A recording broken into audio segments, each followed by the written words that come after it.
asleep while Noah was talking. Yeah, but it's great to hear you. Right. So, the argument I want to present is not strictly about God. That is not because I don't know what God is. I mean, it's not really the word I'm familiar with. I'm more familiar with Hebrew scriptures, and God is not there, obviously. So my argument is about that. The conclusion that I'm leading to in my argument is that there is no physical necessary reality, and maybe you could agree with me, like a priori, and you would tell me, yeah, there is no physical necessary reality, and that's fine. Like it doesn't prove God, but that's fine. There is no physical necessary reality. And I don't agree with that, but please continue. In a logical way. So with premises, right? So the first premise that we have is that physics requires like the mathematical models that we use in physics for predictions require mathematical infinities. You would agree with that? That's premise one. I agree that physics requires studies where the results are repeatably the same. No, that's not what I said. Which is why I told you what I think physics requires. But please continue. Right. Well, you just named part of any physical theory, which is a repeating experiment producing the same results the theory predicts. What I'm saying is that it also requires a mathematical model that does the predictions, right?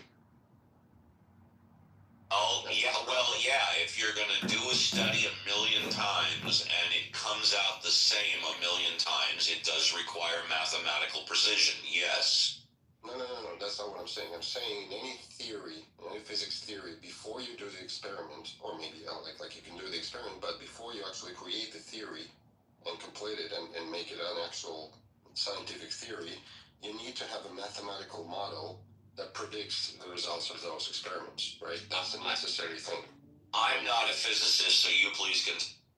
Right. Well, that's the thing, right? That's where we have the equations come in, and that's why we need them to describe any sort of reality that we are then testing.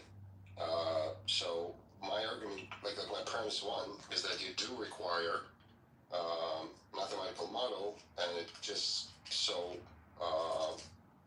comes out that all those models require mathematical infinity.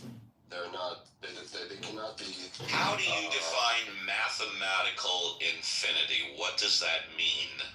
All right. Let's say I would go like right now. I'm tempted to go into physics. I'm not like I'm homegrown physicist. I'm not really a physicist. Like I'm not really a scientist. But like there are things like a wave function. And the field of probabilities is infinite. Oh, okay. That and again, I apologize for interrupting you, but I can describe simple physics with third grade math. First grade math. If I have an apple in one hand and an apple in the other, and I put them both together in one hand, I now have two apples. Physics tell us this, and you can do that with first grade math. You don't need all the other stuff. Please continue. Yeah, but I mean, at the present moment, we do have like theories of like special relativity and quantum mechanics, which require all the stuff that you're talking about that is clearly out of my wheelhouse. Yeah, go. But what I'm saying is that this is just a fact, right? That we do require mathematical infinity. It just appears there, and we cannot work without it. We cannot work around it. We have to use it. We have to use Hilbert space, like space with infinite dimensions. We have to use those things in order to predict like the experiments that work with the basic stuff, like the waves, right? Photons. For now, I'm assuming everything you're saying is absolutely correct. Sure. Okay. Now, second premise is that this infinity, this thing that we call infinity, does not exist in a real world, in a natural world. We cannot observe it anywhere, just by definition, actually, because we cannot measure infinity. So anything that we can measure is finite. By definition, it's not infinite, right? So we do see this discrepancy. It's not really a discrepancy because we attribute like mathematics and the world of ideas as not something natural. It's something like maybe metaphysical or something like the Platonistic worlds, right? And we do understand that our universe is measured in finite. It's discrete, right? It's we have the Planck length. We have like the finite amount of energy, and this is the reality that we live in. Okay, so we have those two concepts. On the other hand, on one hand, we have something that is non-physical, non-natural, and necessary, which is the mathematical infinity. On the other hand, we have our world, which does not, cannot simply include it. And because one depends on the other, we conclude that there is something that is necessary, there is something that is non-physical, and by extension, it is kind of a reality that we cannot measure, but that the reality actually exists. Okay, and I don't mean to cut you off, but I'm going to give you one more minute because I would like my good friend John Malincrot to comment on what you're saying because he was a professor of physics for 25 years. But amazing. That's yeah. Go ahead. I want something to engage with this argument. Basically, I'm done. I was gonna say, what is your point, or that you're trying to get to? Because I don't understand it. The point was this something that I stated in the beginning, that there exists a non-physical necessary reality. Again. All right. Okay. Fair enough. And I want to go to, I know I'm skipping the line, but I want to go to John Malincrot because he was a professor of physics for 25 years. John, is that last statement true? Well, I don't know if it's true.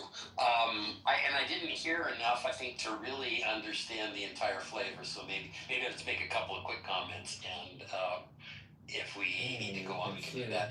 I was just gonna say, I mean, one of the things that I have kind of come to as a result of interacting with people on Clubhouse, especially religious types, and thinking about what our core beliefs are, is that I believe that to be a scientist, you have to believe at some level in the existence of an objective reality.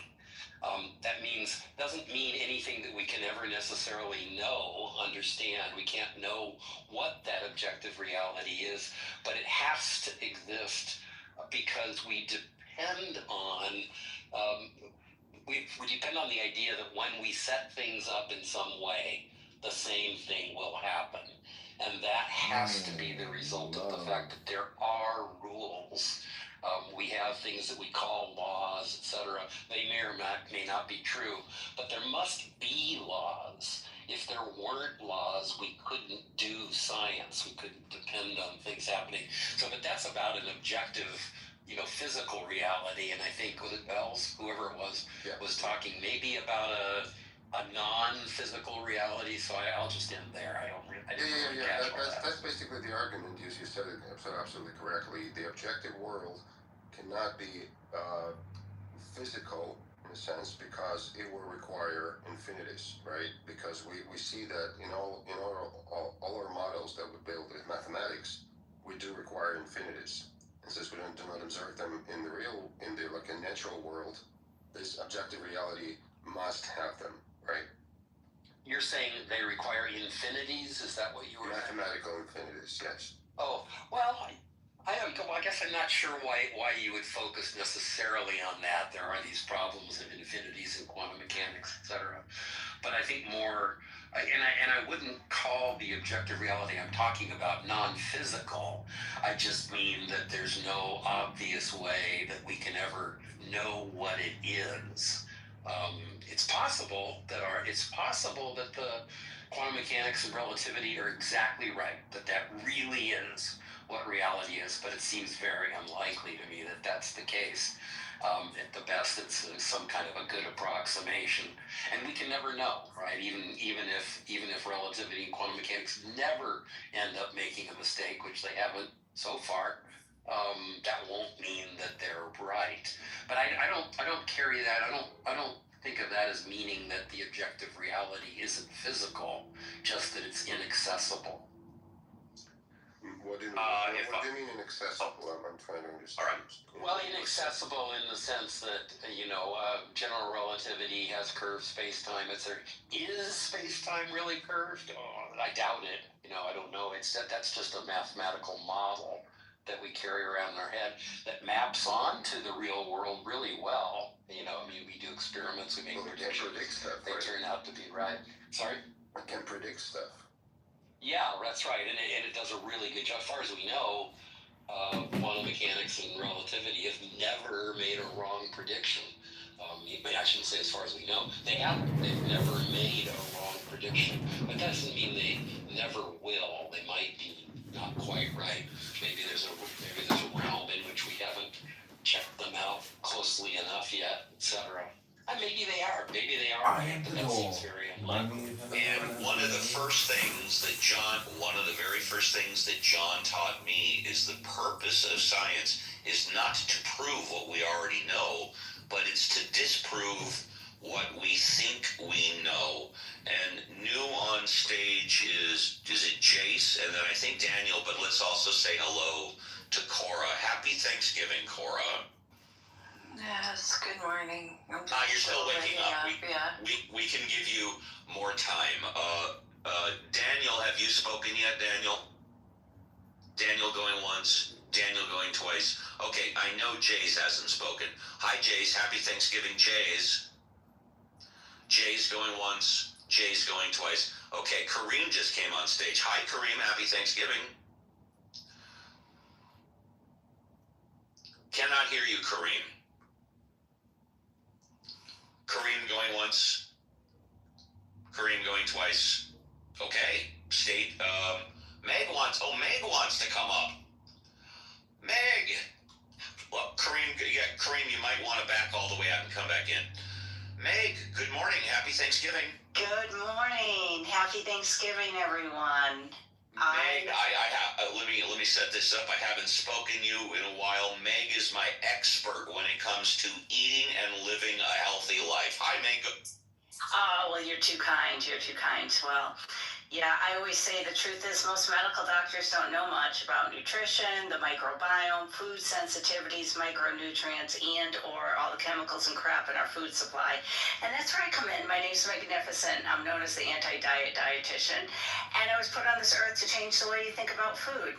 So, Steve, what are you doing today? What are you and your family? What's everybody doing? Thank you. And I'm so glad because I've been meaning to ask you a very important question in my life. And I'm going to my brother's house 25 miles away. We're having Thanksgiving with family with about 24 people. That's what I do every year. But Meg, I have a question for you.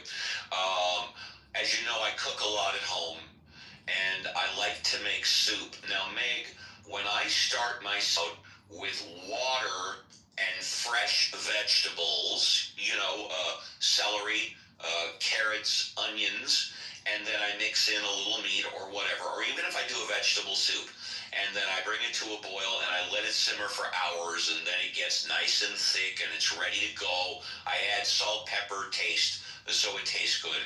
Here's my question. Does that soup, after I've cooked it for that amount of time, have the same nutrients and is as healthy as if I were to eat the vegetables raw? Well, no, it wouldn't. But having said that, it still is a healthy choice, right? So we can't dismiss the fact that people are, if you haven't been to the mall or Walmart lately, take a look around. Most people aren't on the thin side, if you haven't noticed yet. So, I think we have to pick our battles, and I think that's a great broth, so-called, to start your soup, and then you can add healthy things to it or not. But no, it's not gonna have the same. But I will say too, if you I'm not affiliated with any hydroponics or anything like that, but if you could do a hydroponics at home for some herbs, even if it was a small one, you're going to get the peak nutrient when you pick it right off the vine there. Yeah, certainly me making my soup and making it for hours is better than opening a can, which has all that chemical crap in it, right? Right, and the metals and the other thing that could be in your in this process. Well, never mind all the stuff they put in it in the meantime, but it's better For you, absolutely. And so I guess we just, how healthy are we going to be? Are we going to be so healthy we're only eating raw things? And then there's also something called orthorexia, and I don't mean to get too sciencey, but orthorexia is a type of eating disorder where people get obsessed with eating healthy, and that is not healthy either. Fantastic. Well, like I said, my brother, my sister-in-law normally cook a turkey. Sometimes they cook a ham, and then of course everybody brings a side dish or whatever. Is that your brother that came on and told us about your girlfriend that wasn't that attractive? I think that was my brother Mark, and no, this is my brother. Well, tell him I said hi, and I said that was will. one of the funniest stories I've heard on Court. Yes, I will. No, this is my brother who is semi-retired. He is a psychologist. He also taught life skills, a professor of life skill studies and psychology. But no, it's not my brother, the attorney, who came on and talked about my girlfriend who was not that attractive. That's right. And by the way, ladies, I'm currently available. So there you go. I very rarely, if at all, use Clubhouse as a place to shoot my shot. I don't do that on Clubhouse, Meg, anything else? So what are you doing? What are you eating? Well, my husband's behind us, and he said that I didn't answer your question correctly, so we're going to let him answer. Go ahead, Jeremy. Oh, okay. Hello. Hi, Jeremy. Hi, Jeremy. Happy Thanksgiving. And by the way, let me just say before you start, Meg has said on the show many times that you guys are a mixed marriage in that one of you believes in God and one is an atheist, and you guys have been happily married for a long time. It was our 15th year anniversary last night to get engaged. Congratulations. Thank you. Yeah, we are a mixed couple in that way, and it's worked out really well for us because we both respect each other's insights on life and spirituality and what's good and what's not good. So it's we make it work, and it hasn't been that hard. And so yeah, thank you for that. And yes, I've heard Meg speak to you guys a lot over the years. And my take on the whole nutrition is that if you're gonna put chicken or vegetables into a soup and make a broth or a stew, that you are going to lose some of those nutrients and proteins because the heat's going to denature the DNA molecules that make up a protein, which are good for you. So and again, I think that's also goes for the same for the vegetables. Like you can break down a vitamin or a mineral by introducing it to heat. Not all of it; it's not going to seep into the broth, but it is going to be denatured to an extent. So a soup with vegetables might not be nearly as nutritious for you as a fresh salad, but both are good choices. Thank you. I stand corrected. Very good. I want to go to John Malincrot. John, can you unmute for a moment? John Malincrot, are you there? You're away. It seems like he's away. I'm here. Yeah. John, are you going to be hanging out for like 15 minutes? Probably. Yep. Can you run the room for about 15 minutes while I step away? I'm not very good at this, but I'll give it my best. John, as far as long as people are not insulting each other and as close as possible as one at a time, go for it, buddy. All right. So does anybody have anything to say? Is anybody trying to come up? Let's see who we got. Cora's a mod too. Good. Okay. I'm not doing this all by myself. So what's happening? I'm making stuffing for Thanksgiving. Anybody making anything? I get to show up at a Friendsgiving and not have to do a darn thing. Don't have to do anything. Oh man, I'm going to a friend's too, but everybody has to do something. Yeah, you should bring something. I'm making leek and leek and celery stuffing. It's a New York Times thing that gets rave reviews, so I'm hoping I'm very helpful. Leeks are underrated. People need to use more leeks. I think so too. My wife and I were both saying that last night. She's always been scared of leeks because of the sand and stuff in them. But, it's pretty easily dealt with. And they really, man, I tell you, leeks and garlic, putting the Starts out with butter, olive oil, leeks, and garlic, and that is a smell to send anybody to heaven. An aroma, I guess I should say, right? It's not smell when you're cooking. Well, it's like one of the things I think a lot of Americans don't figure out that the French have figured out a lot. You know, is that they will alter their alliums for certain purposes. So you know, the shallots are good for some things, leeks are good for some things, and you know, onions are good for other things. Like we just tend to put onion in everything. Yeah, I think that's right, and it is kind of because I mean all those other things are just a little too subtle, right? I mean the onions just go all the way to the edge, and that's what we're always looking for.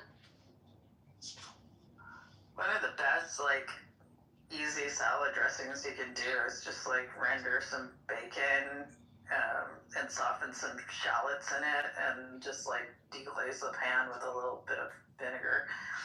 Put that straight warm onto your salad. It's so good. It's crazy. The thing I wasn't quite clear on is where to stop on the leeks for, because you got the leaves which are good for broth, but at some point you want to stop chopping because things get a little tough. So I might have stopped a little too early.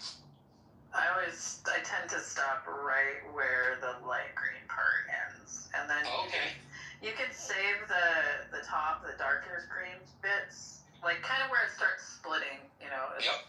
Well, that's what I did. I just thought maybe I stopped too early. And you can save the tops for stock and stuff, but I usually, leeks are good.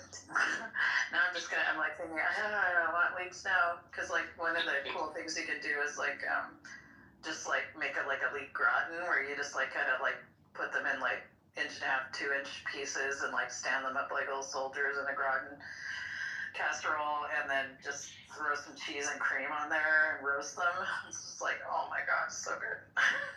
So is that so you don't chop them into half moons or something to do that? No, you just big chunks of leek. And as long as you don't go up too far, you don't get much sand in there, because that's the big thing. Oh, right? Yeah, the sand is I don't know. I've never really had an issue with that, but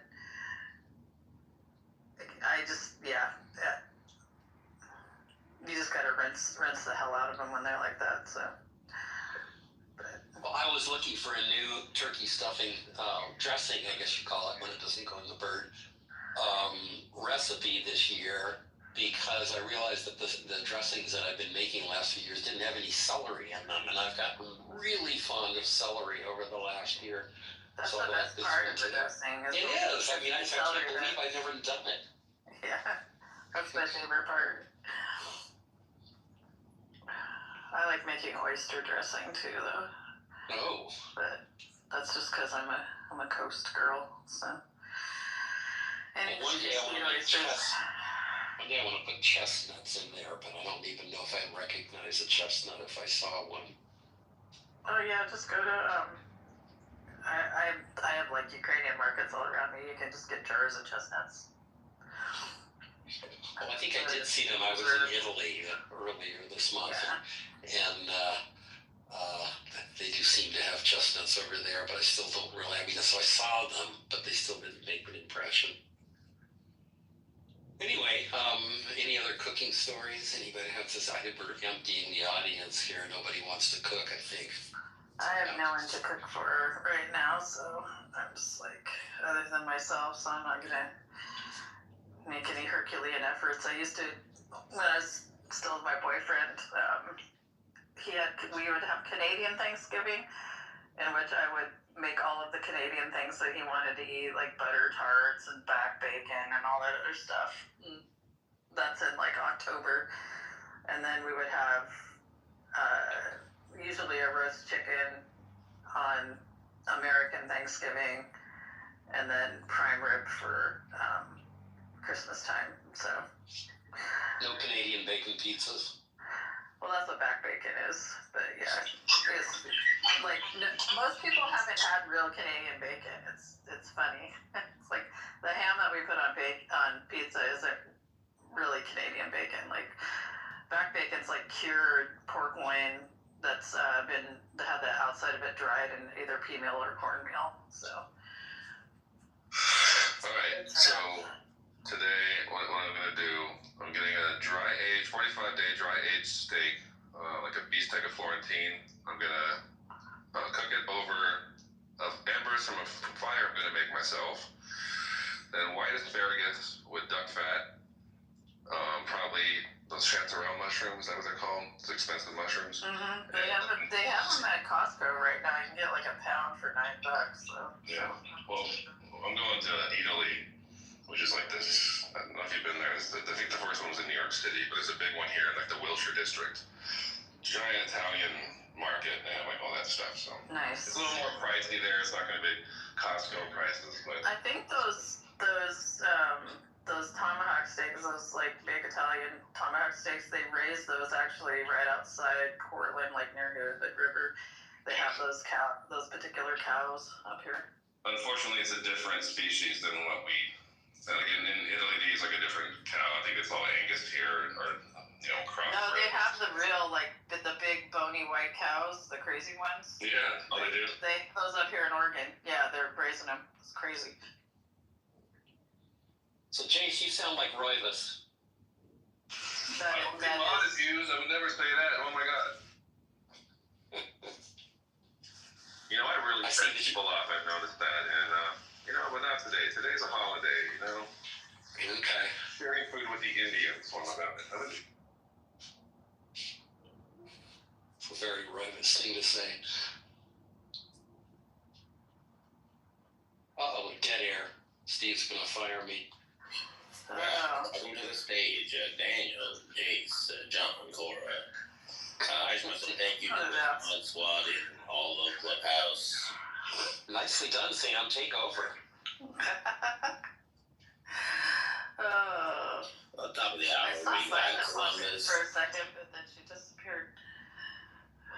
So, I don't have anything. My life has been taken over by boring crap right now, so I'm sorry I'm not that interesting. So. Yeah. All right, Daniel, let's hear your fresh five.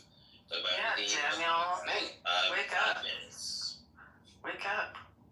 Daniel. Daniel said. Daniel. Come on. Daniel said. We could do I had a friend that had memorized the whole monologue for Alice's Restaurant, and that was like her Thanksgiving tradition. Was he would get up with his guitar and like do the entire freaking monologue and play Alice's Restaurant. It was great.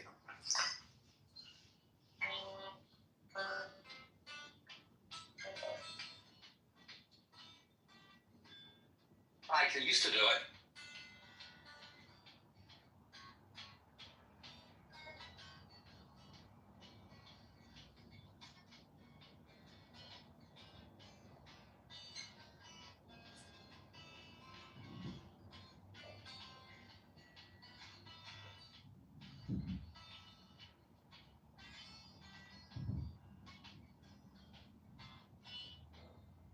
Close enough.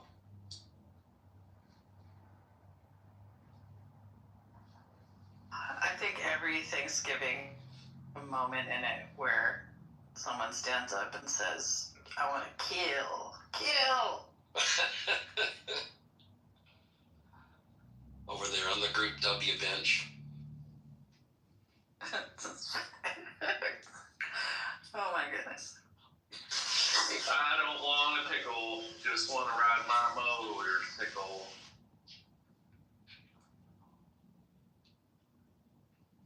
I don't want to die.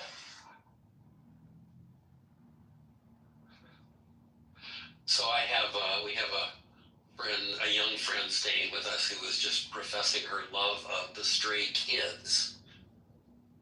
Anybody know the Stray Kids? I don't know them, but I'm gonna have to. It's apparently a K-pop group. Oh wow. And she's quite a good musician singer. So I'm tempted to think there may be some reason to look into them.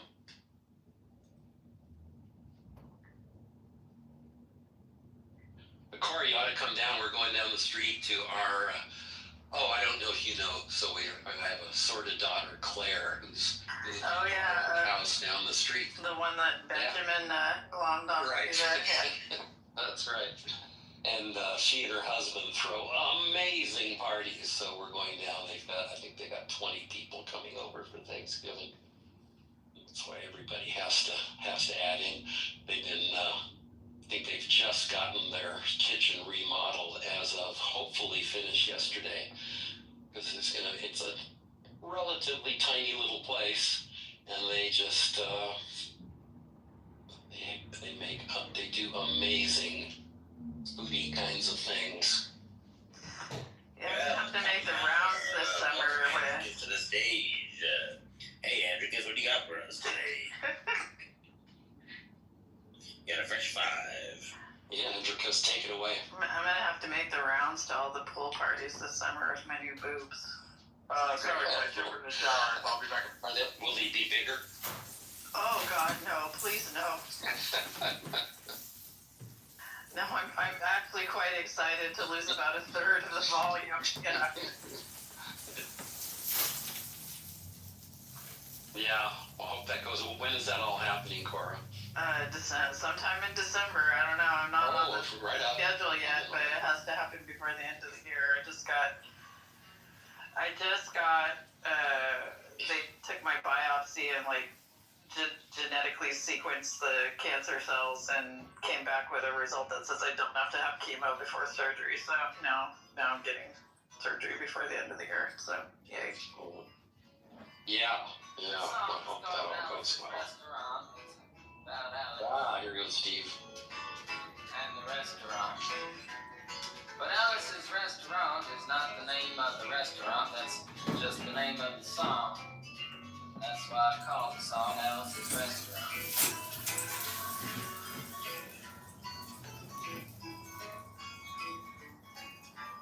You can get.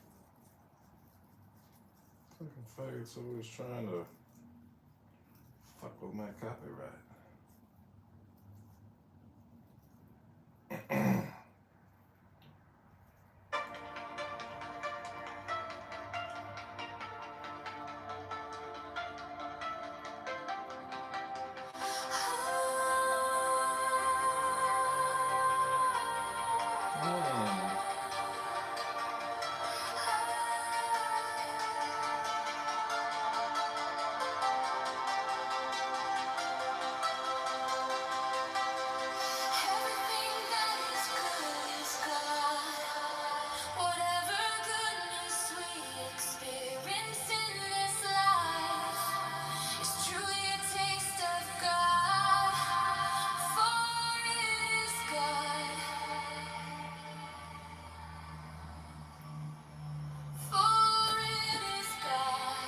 Not to be on 2K for the day either. You need to leave that game alone.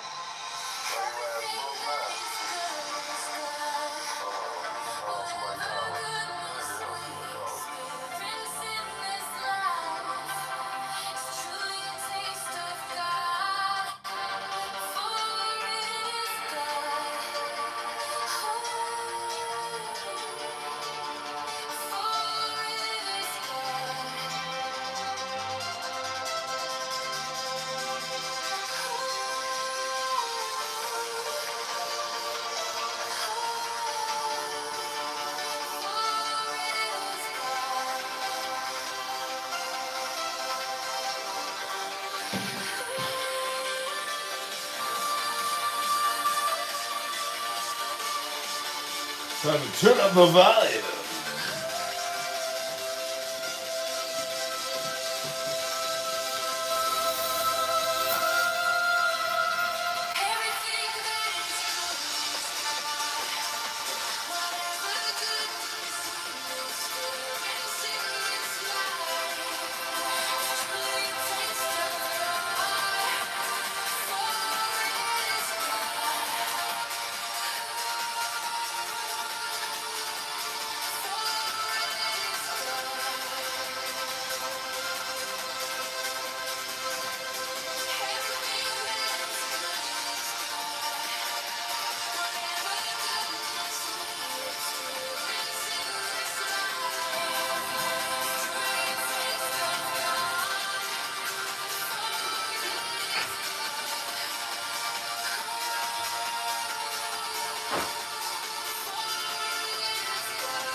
Whatever goodness we experience in this life is truly a taste of God, for it is God.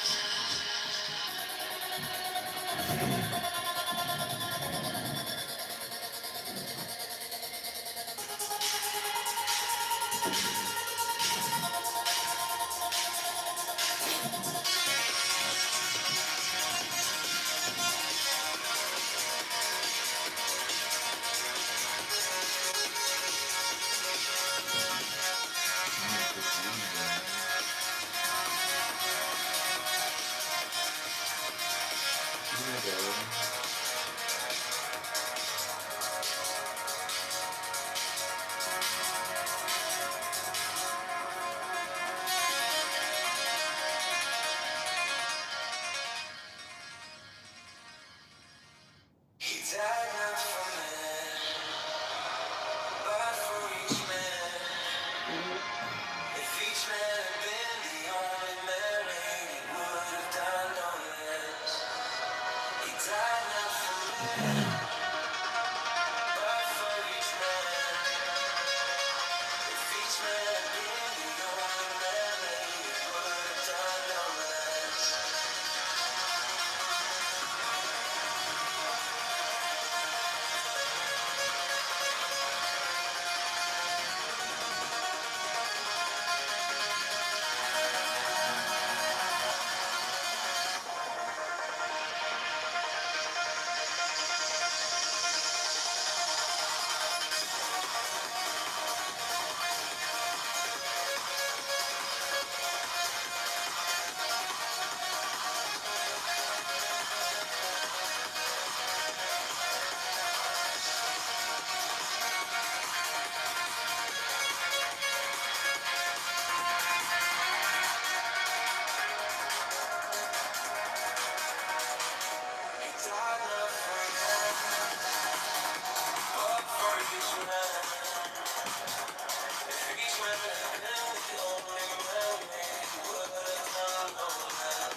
By the way, that is by Arlo Guthrie, the son of the immortal Woody Guthrie, who wrote. This land was made. Thank you. This land is your land. Thank you very much. Thank you. Thank you. Thank you.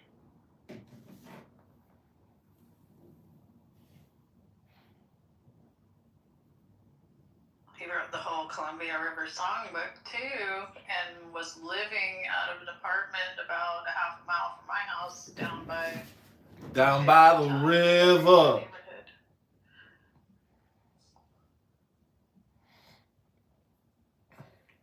Well, how cool are you? I wasn't even alive then. Wouldn't have nothing to do with me. Oh, God. Forget it. I'm eating a can of Hormel chili today. That's what I'm doing. Fuck all this. Nice. That's funny. With or without You're not. beans. You said you're making some badass steak and something else. Yeah, I'm doing a bistecca Florentina. Yeah. It's probably gonna cost like $150 just for the stupid steak. I swear to God, it gets more and more every. And I have to not mess it up. That's the fun part. That's like Wagyu price. Well, yeah, it's because it's aged for 45 days. I think that's also reason. And it should weigh like like a kilogram. I forget. It's like 2 inches thick. It's pretty, it's pretty crazy. What do you bake that? I mean, how do you? You do it the Italian way. You do it right over some coals. Just some kind of grating, and I use embers from a fire I make myself. I don't trust like stored mesquite or briquettes. The embers are the way to go. It's more even, not as intense, and No. The Italian way, no. The Italian way is trying to go into the kitchen where it's being done and being chased down and yelled at by a bunch of Italian, aunts and mamas and. Yeah, right. Well, it was like shorts on Instagram where it's like, I'm gonna break my pasta in half in front of my Italian husband, so he freaks out, or whatever. What's the other one like? The guy that cuts the prosciutto wrong, in front of his grandpa is praying to Mother Mary.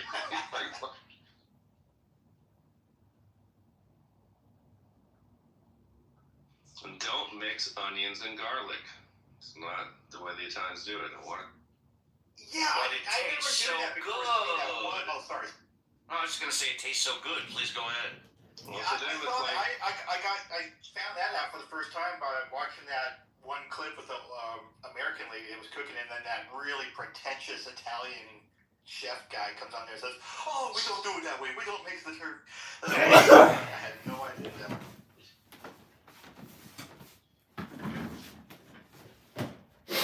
Nauseous.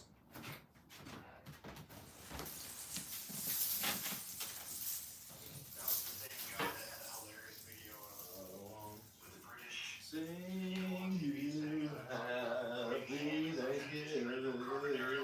Adulterating some pure Italian recipe. He's like, and my grandmother had wheels.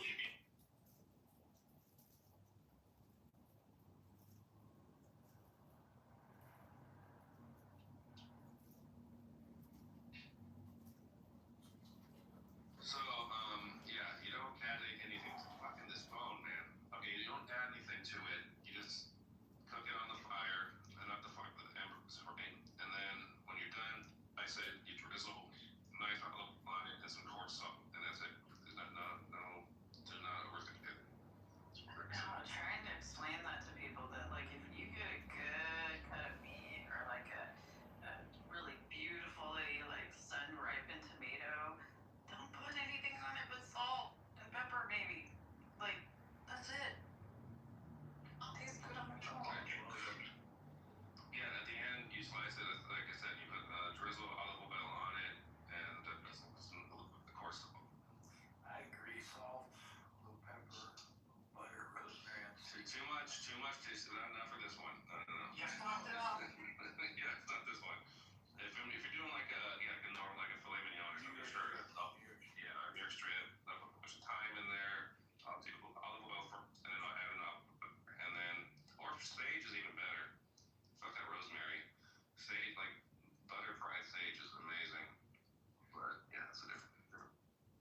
Yeah, stay away from thyme because too many people are allergic to it. Parsley, sage, rosemary,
because I was. Do you have a practice? Do you have a I do. I'm not going to go up 7, but let me do that. And here's the thing. I know that if you go up to 7, you have to tune it a little bit, but try and go up. There you go.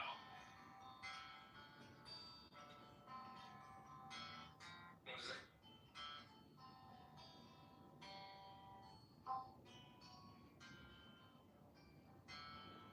Pretty damn close, John. Pretty damn close. Yeah, that register makes it much more identifiable for you. Yeah, he plays it out at the 7th fret. Yeah.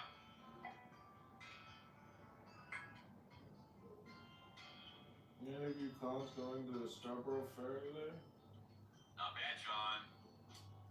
Yeah, not bad. I haven't played that for a while. I wasn't sure I'd even remember the pattern. Yeah. It's a fun, simple little riff. Yeah, I was going to bust you just a little bit, John. You know, oh, my friend was a little guy.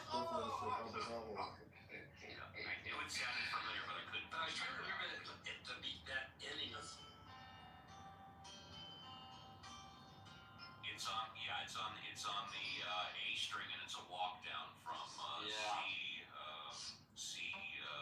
Not bad for a piano player. Not bad at all. Yeah. They didn't publicly state it. It was a private conversation. All of the meetings have been It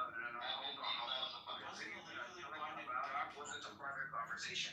This was a public statement, right? My former. Whatever. It doesn't matter. People make public statements all the time, Luca. And what universe are you in that you think a public statement by an official is a promise that is a treaty? Listen, Marco Rubio has it all the time. I'd like to see him follow that promise. Stop forward. Can I get the name of my friends? Why would he acknowledge it? It doesn't sound stupid when you hear it when other people say the same shit you say. I like it. You're one too. Lucas, where are you from? Mr. Jeff? He lives on the 2nd floor. Everybody knows that. Why don't you write to ChatGPT exactly what you think happened? And that's where he got it from. Because he uses You Grok. guys can go have a press about it. Just read the answer, and you'll see that you're wrong. Or I can send you. Oh my God. This is clearly a Thanksgiving hangout social space till y'all started with your bullshit. Just, no, not Jeff, not Yakov, not y'all, these two. Tell me how, dude. Okay, in fairness, That's Jess, absolutely fine. Luca is a retard. And he's not our retard, so I'm hostile. That's cool. I'm a retard. No, Randy's our retard. Yeah. And volunteering temporarily for the role. What'd you say, Maria? Sorry, I missed that. I said Cam is fine. Oh, yeah, that's probably fine.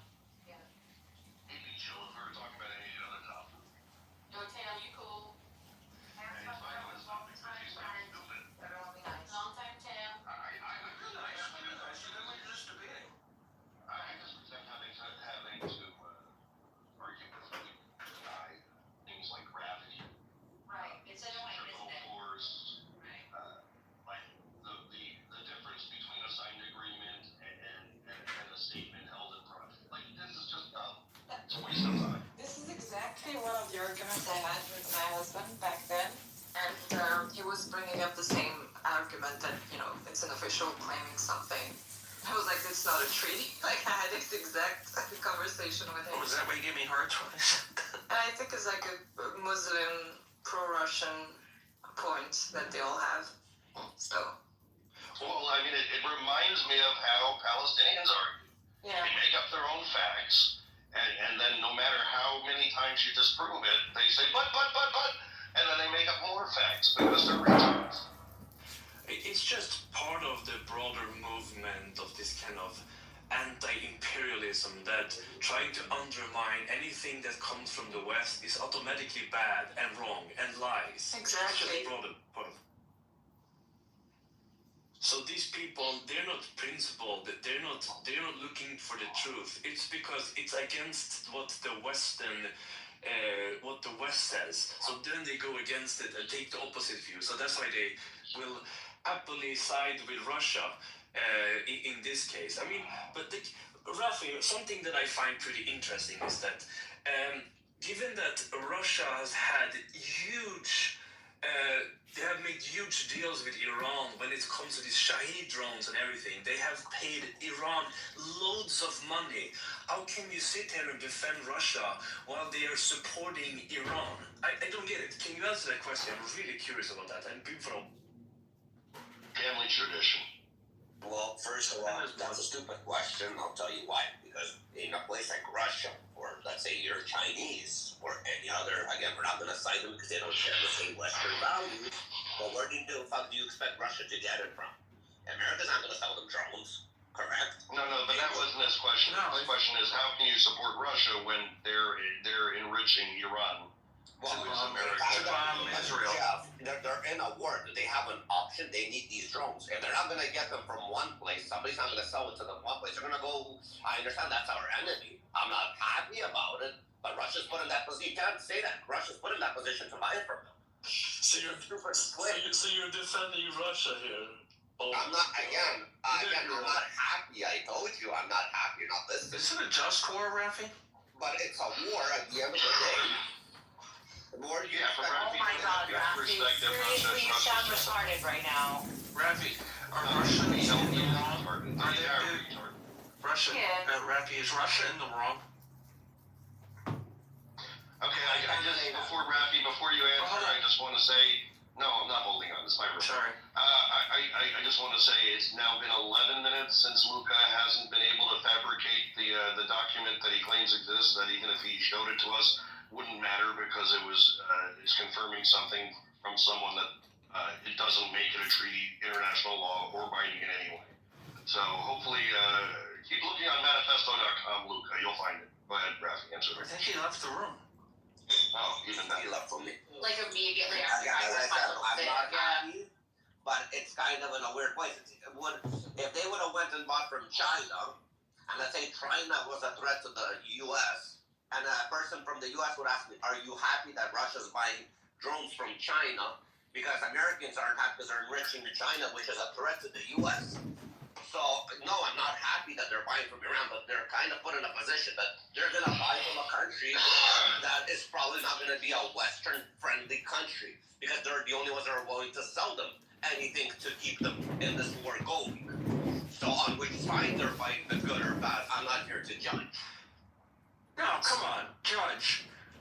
I think This is literally where you have to judge. I mean, Yeah, literally. where else? Again, I'm not happy with the fact that they're buying, but I understand the position that they're. No. Get back to the underlying thing. Invasion in 2014, an invasion almost 4 years ago. Was it the right thing to do for Russia? So, I'm not defending Rafi, I'm explaining Rafi. So, Rafi fundamentally thinks Russia is justified with its aggression, and Rafi obviously also fundamentally wants a strong and safe Israel.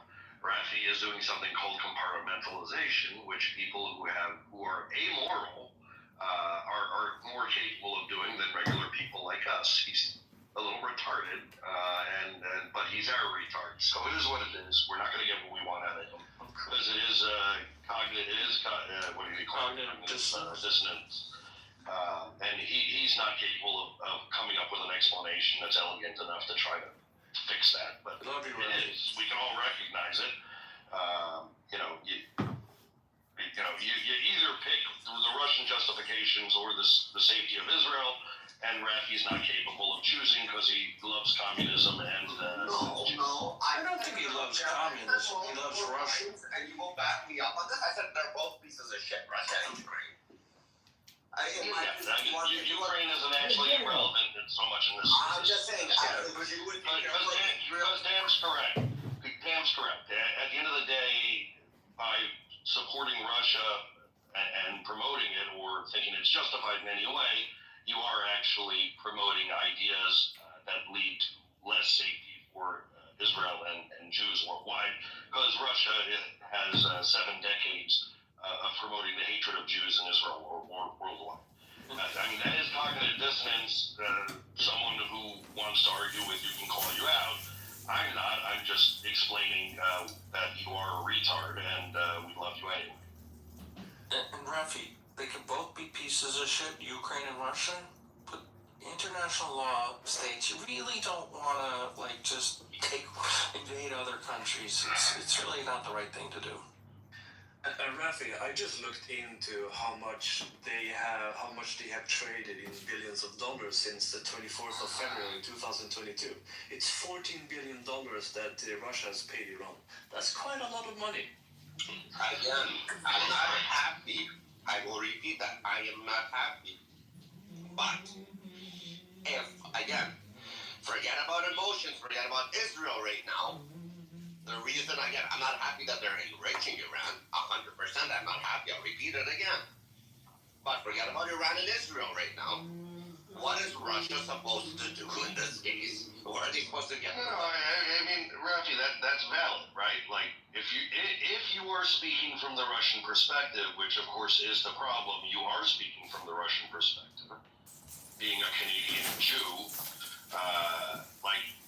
then you're correct. What else are they going to do but buy weapons from their close ally, Iran?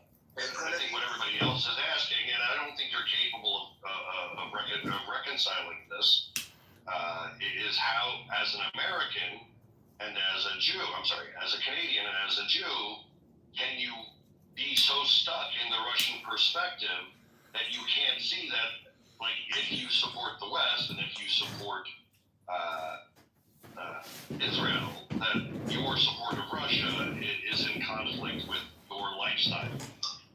Or just liberal democracy. Okay, but we can really go down to the bare bones of it.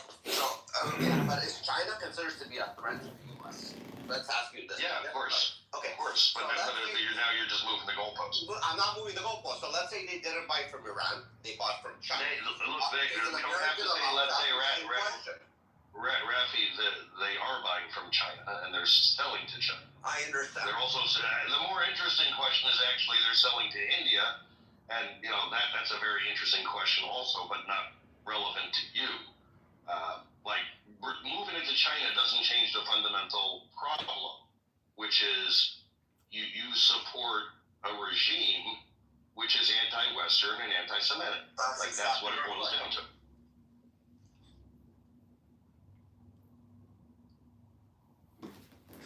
And yes, we would criticize an American who didn't see that conflict when it comes to China, when it comes to Iran, when it comes to any of the enemies of America.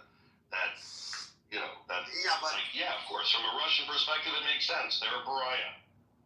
But it's not even make sense. They have no option.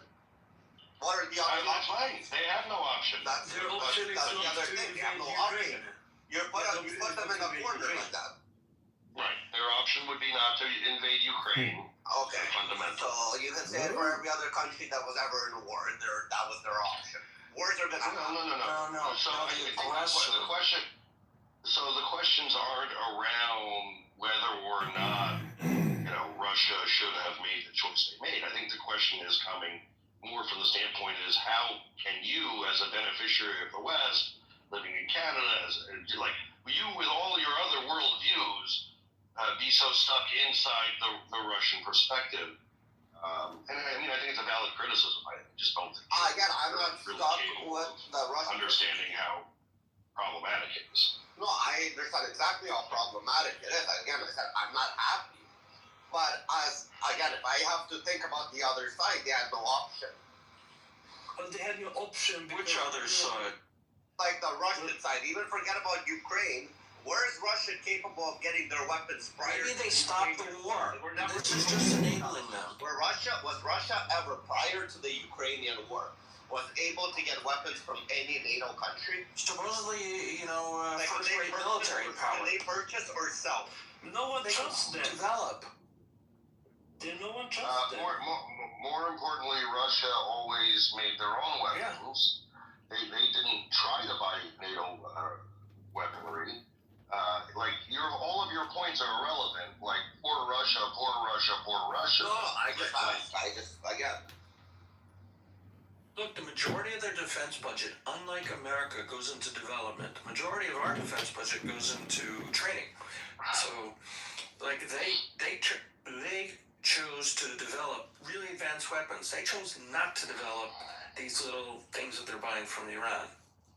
To me, it's like saying that, oh, this mass murderer, he doesn't have friends anymore. Poor mass murderer. No one wants to be friends with him. I mean, of course, he's a mass murderer. No one wants to be friends with him.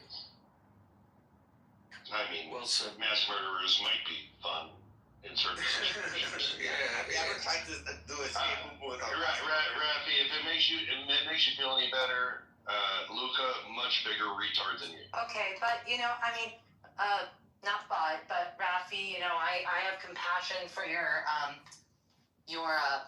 condition, so to speak. So I give you that. But you want to say that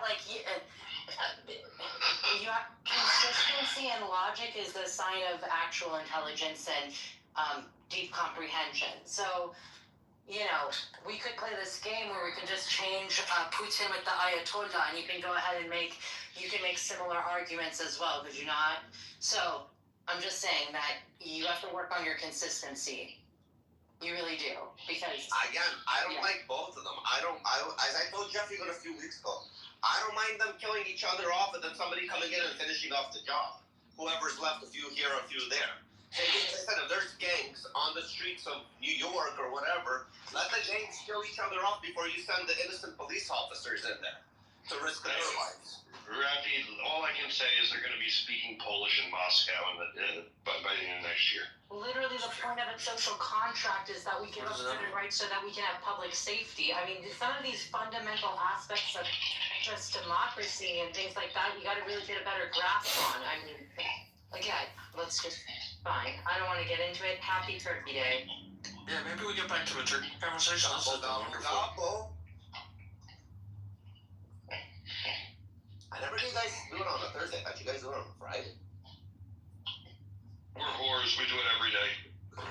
But official. Maybe the original one was on a Thursday. Maybe the original one was on a Thursday. Who knows? No. I have a video of the finance minister of Latvia talking about American Thanksgiving was intended to be on Friday. In a discussion privately held with the Finnish foreign minister. Correct. Does anyone know that Luca fella? I'm curious. No, I want to know where he's from, folks. Happy Thanksgiving. Hey, thanks for losing. Thanks. Happy Thanksgiving, fellas. I wish I did Thanksgiving, man. I really want to bite into a pumpkin pie. I really do. You can make one. You guys have pumpkins? I love pumpkins, man. I'm a goat. You have pumpkin. Okay. Do they have pumpkins wherever you were? They got pumpkins. You know what? Oh, my favorite. They're sweet with cinnamon. Oh, yeah. Oh, yeah. Tree. Oh, yeah. Oh, yeah. Randy, what are you doing for Thanksgiving? Randy! I just put in my big McDonald's order. They have pumpkin pies at McDonald's now, so... They have what? Country fries? Pumpkin pie. Oh, pumpkin pie. Deep fried. I'm gonna go to Whole Foods to grab a dessert and see what's up for... Randy, I heard lumpy guys. Am I wrong? Me too. Randy, Yeah. are you with child? I heard lumpy thighs. I heard big fat thighs. Yeah. Yeah, everyone hears what they have, you know? I heard Oh my God, that was me. I heard grumpy eyes. Oh my God, I'm from. I heard Humpty dies. No, look, I heard he's uncircumcised. oh my God. It's not cool. I feel seen. I feel seen right now. I heard Samson cries. Oh, baby Samson. It was pumpkin. Where's pie. Samsung? Is he in the eye? Oh no, Mr. he's not. Samson, hello. No, Samsung, yeah. I heard sexual cries. McDonald's should have turkey burgers for this week only. Come on, guys. What is So that? that capriotti sandwich that Jeff talks about, that one's a good thing to get for today if one is gonna order stuff. A turkey burger. I did get a turkey breast. Do you think people go to McDonald's for Thanksgiving, Randy? Yeah, Randy yeah, does. poor people. No, they order in. Oh, really? No, I thought families go out in some parts of the country. Yeah, there's Thanksgiving dinners at restaurants, No, I know that. I meant, do they go to McDonald's? perhaps. I'd like a big fat plate of Chinese food right now, but we can't always get what we want. Try sometime. Always get Right, you gotta go somewhere? Yeah. Yeah. I mean, I'm kind of wanting not to, but right now I'm going to Whole Foods to buy a wine or something. But you gotta go to this real ass fucking dinner with people. Oh God. I don't want to though. How horrible. G levels. No, on the real note, my sister is hosting Thanksgiving, and I'm looking forward to it very much. Great. And I'm grateful. Well, now that Brandy's going somewhere, now I have to fucking go somewhere. I thought that was like tacit approval to stay in and not do anything. I want to stand if that's any help. Well, you have to go to your mom. No. You gotta go bridge that gap that your wife who should have never created. You gotta go bridge that. What? You gotta go bridge that gap between your There's a wife lot to unpack there, yeah. Well, yeah, if it's any comfort, I'm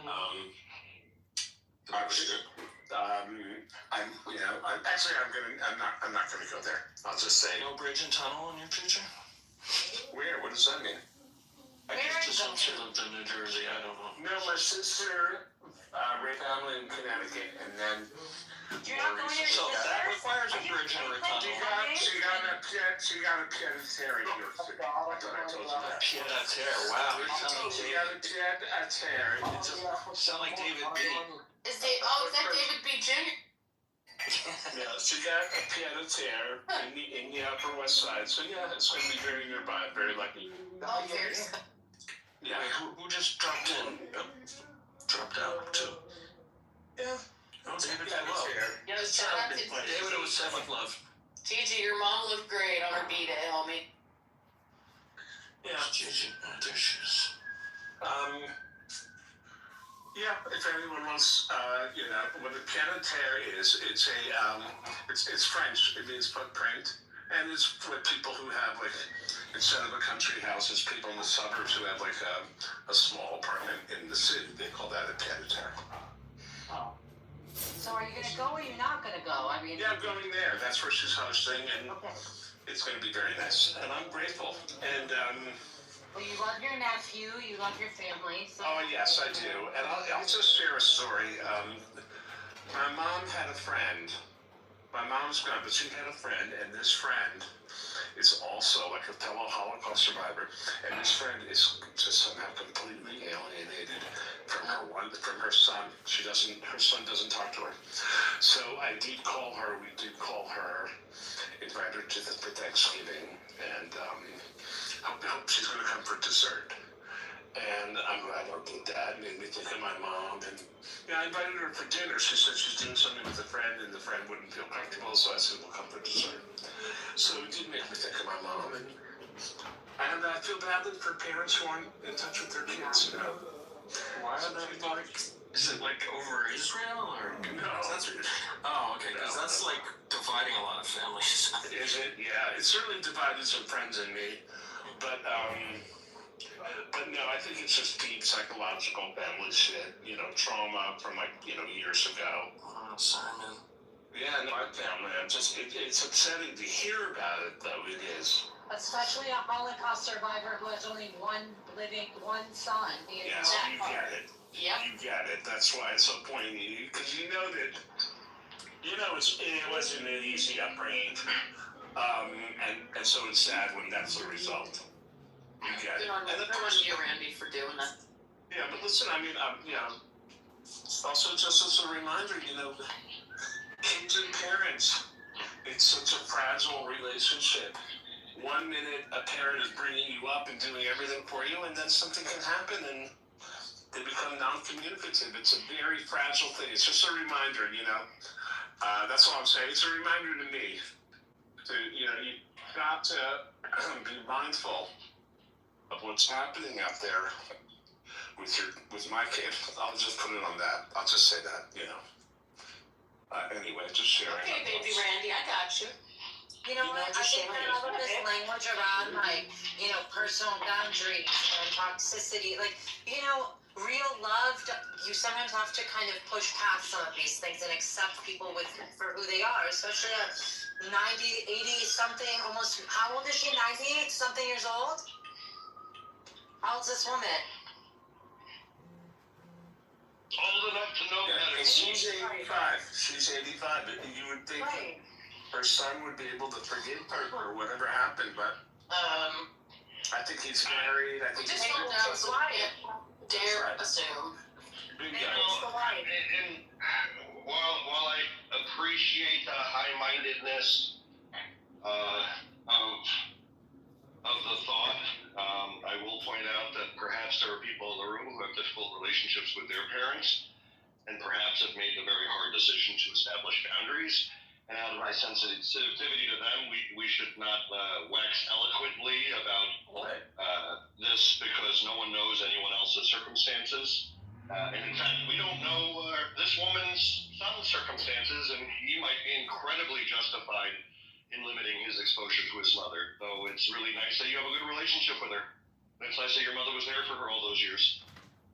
Yes, I'm not, I know it could seem like I'm looking for validation or approval. That wasn't, I'm just sharing what's on my mind. You know, that's, yes, it may be. That's fair enough, yeah. We never know. Yeah. I'm just, if there's ever the chance, it's good. If there's not, then, of course, understand. Listen, yeah, I can't imagine what they went through. I know, my parents were, I could get very, detailed. I'll just say I'm grateful, and I'll leave it at that. I'm grateful that I was able to forgive them. Enough said. Well, hey there, Miss Shirley. Well, hey, it is good. Happy Thanksgiving, Miss Shirley. Happy How you Thanksgiving. doing, ma'am? I'm doing good, and my comment to this, it is good when you can forgive people. I had a complex father, and sometimes unforgivable things came out of his mouth, and then he did me a favor. He called me one day and said he was sorry. He hadn't realized how wonderful my mother was. It's just like this sentence that made it where I could forgive him. That that complex part.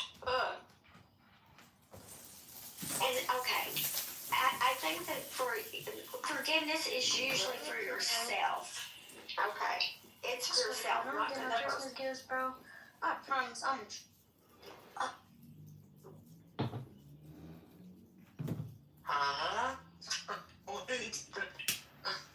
You guys, I haven't been back to Whole Foods since my accident. She had an accident. It is crazy right now. Everybody and their mom is here right now. Yeah. Bima! They are for another 90 Bima. minutes. Oh my god. Bima, you gotta join my music club, Bima. I'm very excited about this AI Suno and mixing poetry with it as a form of communication and education and neuro-linguistic programming. I like to read books and read poetry. I know you've got a great ASMR voice, super sexy, super alluring, can bring in all the fishes, all the flies. And so I think, Bima, if you work with me on my EDM trance, aka jazz duets, we don't have to sing because we're not talented enough, but we can create incredible, hypnotic, powerful, and financially viable products to mesmerize, tantalize, and delight the world. So I just want to play you a sample from some music that I've created. I've done about 500-600 songs. This is Persian women chanting to Santur instruments. This is the description. This is what comes out.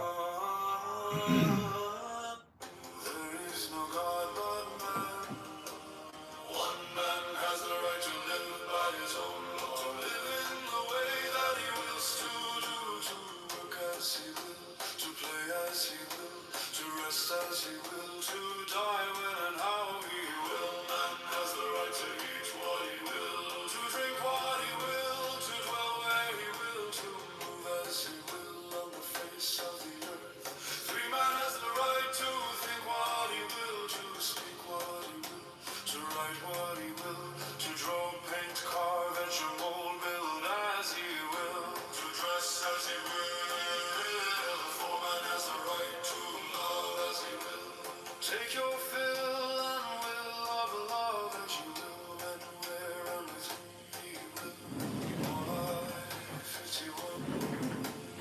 Fireman has the right to kill those who withhold these rights.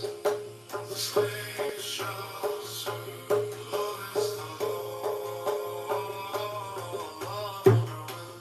All life in these seven.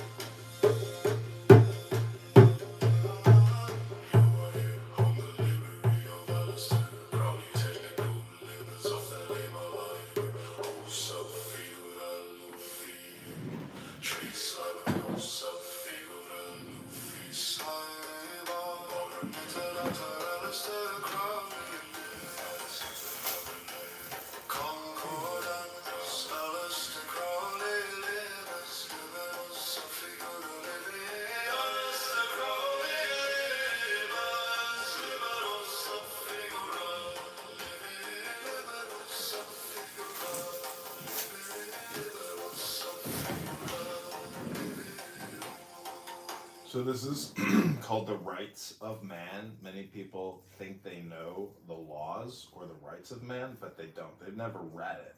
But this is Aleister Crowley's Rights of Man put into song form on Suno, produced by Candidate John.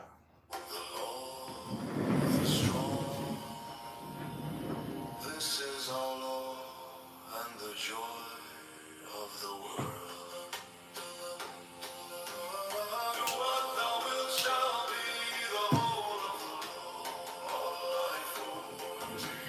Thou hast no right but to do thy will, do that, and no other shall say. Every man and every woman is a star. All life for thee.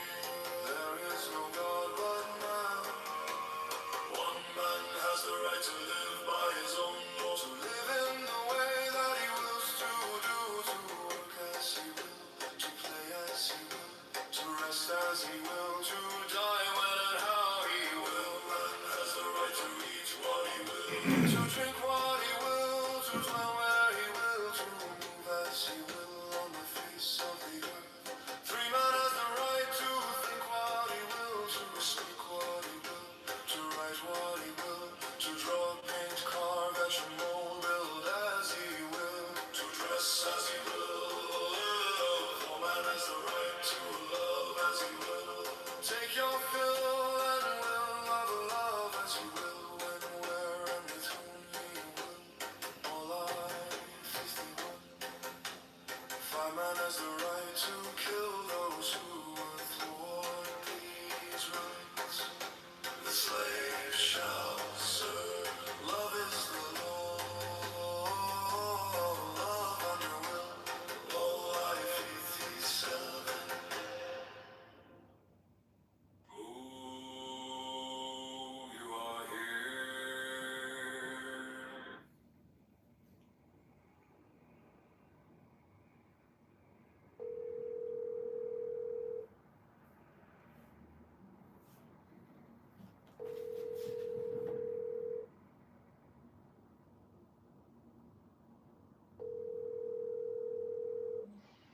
Jack? Hey, Mom. Good morning. How are you? I'm good. How are you doing? I'm not feeling as well as I should be. I'm still dealing with, I don't know if Samantha told you. Probably didn't she? I had to go into the hospital because I thought I was having a heart attack. No. Yeah, I was in the club and going through my regular Monday, Wednesday, Friday class. And my heart started burning, and I was short breath, and I totally lost energy. Mm-hmm. I said, "Holy shit, what is this?" So I left. I said, "What do I do? What do I do?" I was very scared, and finally went to urgent care. They EKG'd me. They took you right away. She says, "Do you want to call in? I want to call you an ambulance." Oh, I said, "Don't do that." She says, "I really feel that is my call, but you have to tell me." So I said, "Don't do it." So I left there and I went to this girl's house that lives in this neighborhood who I retired with. And we sat there for about an hour and 20. She gave me gas pills. She gave me hydrating fluid.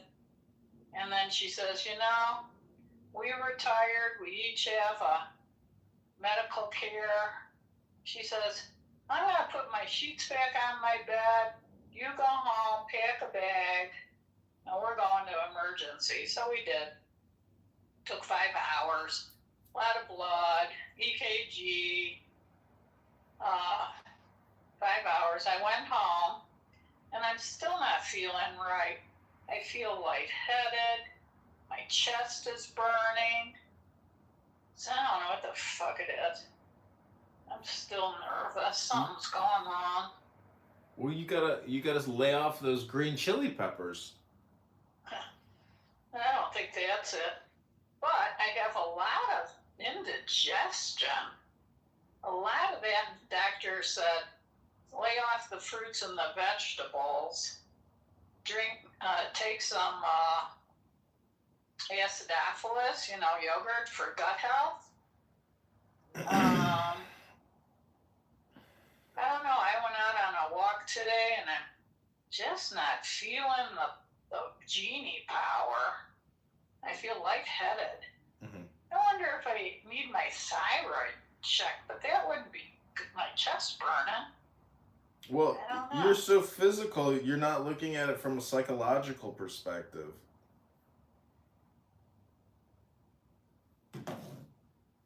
Can you hear me? Well, I am thinking through. I'm trying to think through what could be bringing this upon me. Do I have a gut virus? You have a brain virus. Do you think I have a brain virus? Yeah. Like what? It's called compulsive thinking. Overthinking? Yeah. Too much thinking? Yeah. Not resting? It's called compulsive thinking. You need to smoke a joint, open up a Miller High Life, and cook yourself a New York strip with some butter and some thyme, and and enjoy yourself. You're going to the gym, which is great, but you're not 26 years old. You're not 26. You're not 14 years old. You're now approaching the pinnacle. So lay off. You need to basically go with the flow. You're not in the flow. Yeah, that's probably that's true. That's true for sure. But I do know this is my brain is beginning to feel the house, yeah. The maintenance of a house. I'm pushing through with it. I'm not feeling like cleaning up all the piles. I'm not completing putting things away. I'm walking away from it. I say, when it gets real cold out, I'll clean up all the paint cans and the caulks in the kitchen. I'm in, I don't know, is it depression? Is it like, am I trying to take a step back from doing all that stuff by not touching it? I don't know. Well, it's just my opinion. It's just my opinion that you're probably not feeding your brain enough intelligence to basically put you into your flow state, which is happiness and joy. Because you have all of the abundance, you should have the corresponding joy with all of the abundance. I agree with you. I don't have that. Well, I read books. I got a lot of books here, and so I'm constantly programming myself. I told you I was creating music the other day. What I'm doing is I'm taking poetry and I'm feeding it into this AI music creator, and it's like reading a book, but it creates it into a music, into a song. It's unbelievable. And so I'm just enjoy listening to this incredible music that I'm creating. And unfortunately, you're worried about, your roller pins on the windows and the suicide windows, and it's like, you have created yourself a labyrinth or a puzzle box now that is causing you stress. I mean, this place is falling apart, and I have no stress because I don't have anything to lose here, and neither do you. It's just your way of thinking. You know, you have to live in joy with the corresponding abundance that you have. Otherwise, what was the point? You know? Well, I'm just going to tell you what I'm sitting next to. I'm sitting next to a book called Path to Wealth. Retirement Planning Today. I have a book going, which I realized last night, shit, I've already read this. I'm going to keep reading it because it might have been one of the first Patterson books I read. And I do remember it, but I don't remember what happened in the end of the story. So I'll keep reading it. I don't know. I'm going to this girl's house today for Thanksgiving. She and I retired together. She lives in my neighborhood. She's the one that took me to emergency. I guess I could use some more socializing. That's for damn fucking sure. Mm-hmm. For sure. Well, you're a talker. But I don't think that's going to make my chest stop burning. Well, it could, because you know what? You're a talker, and which is called a gabber. You're a gabber. And if the gabber doesn't gab, it builds up in the heart. And so gabbing is like talk therapy. It creates a lot of dopamine. And so basically, you know, that's why I say you have a mind virus, which is basically saying you need more socialization. Which is gabbing. Yeah. You're a gabber. Yeah, I do see people at the health club and people that I've known for a long time, and then it makes me happy to see them, and we gab. And I asked the guy, Fred, he and I retired together too yesterday at the club. I said, Fred, what are you doing for Thanksgiving? He told me. And then I said, what do you do for socializing? He says, oh, I go to the senior center. I know what they're having for lunch that day, and I'll go the days I want to have what they're having. And then I'll meet people at the table, and I learn about them. They tell me about themselves. And he says it's a great socializing setting. And I live within walking distance of my senior center. Yeah. Well, you can socialize, but you could also go within. That's the other approach, because socialization. I think I've been within long enough. I'm a fucking loner to the boner. Well, that's okay. That's your protective bubble. You know, you can always retreat back within when you want to go on your vacation. It's meditation, you know, and that's why I say you have compulsive thinking, so you may end up, you know, being a hypochondriac and having a panic attack and thinking that you're having a heart attack, and next thing you know, you're going to your neighbor's house for Thanksgiving.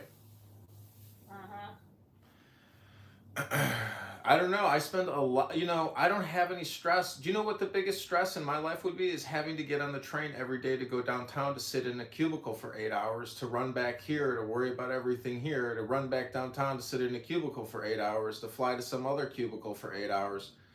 Like that's taxing on the body. You know, I can go for a walk. I can go to the gym. You don't have any stress. You just have self-induced psychological stress. And so I just want to leave you with a quote from Corinthians, the Bible. You'll like this one. It's one of the best Bible verses. It says, love is patient, love is kind. It does not envy, it does not boast, it is not proud. It is not rude, it is not self-seeking, it is not easily angered.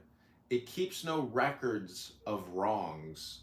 It always protects, always trusts, always hopes, always perseveres. Love never fails. Well, I know what you're saying. I do understand that. But the real world is a harsh place to have to persevere. I get it, but you've already made it. So what I'm trying to tell you is you're still resisting, and thus you're causing friction for yourself. You need to let go and go with the flow. And basically remember that you are the genie. You have that genie power. You can never lose it because you are genie. That identifier. It's just your opinion. See, you are looking for what they call like the spirit or the kundalini, which is which is energy, and you miss that powerful energy, and so you want that energy, but you didn't lose it. You've just maybe misplaced it, or you're not working on it hard enough, or thinking that's why I say you could have a mind virus, which is basically you are your own worst enemy, and you have no problems. You just have blockages. And your biggest blockage is somebody who says but, or and. I always make fun of people who say but or and. It's like, oh, you're a but and person. You know what I've caught myself a few times lately, and I said, you don't have to pick that up. You just saw it. That's all. You don't need to pick it up. Let's say it was a thread. You don't have to. Don't do it. Well, because I think I'm on still some, I wonder if I'm coming down from being on such a high alert from doing this last house. Yeah. I'm thinking it's got a lot to do with it. And right now I'm trying to find the landscape person. See, and Mom, I'm not having trust. Mom, the whole thing is a metaphor, because you have to find peace in your brain, in your mind. That is the real house, but the house you're living in is causing a conflict, with your peace in your real home, which is your dome. Mm-hmm. So, let it go. I mean, it will all get fixed as long as the plumbing works. Don't drive yourself crazy. Take it one day at a time. And just live in the moment. You're thinking about 3 weeks from now, 3 years from now, 10 days from now. Just live every day as if it was the last day of your life. But, I'm just saying prioritize, because, you have such an overactive mind that it will drive you crazy, because it's like throwing a ball in a bouncy room. Like, it's too much friction for you. You have to slow, you have too much entropy and friction happening. You need to really deeply relax as much as possible all the time. And don't feel any guilt about that, because not only are you a compulsive thinker, you're a compulsive worker.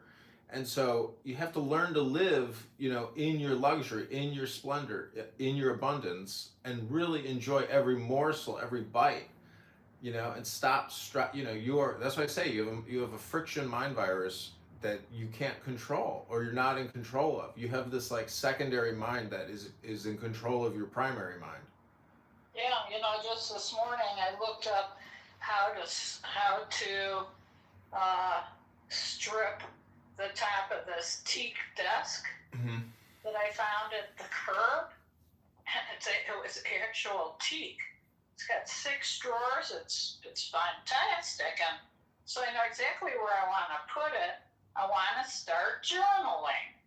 So I thought I'll put it right in front of the light window and start writing.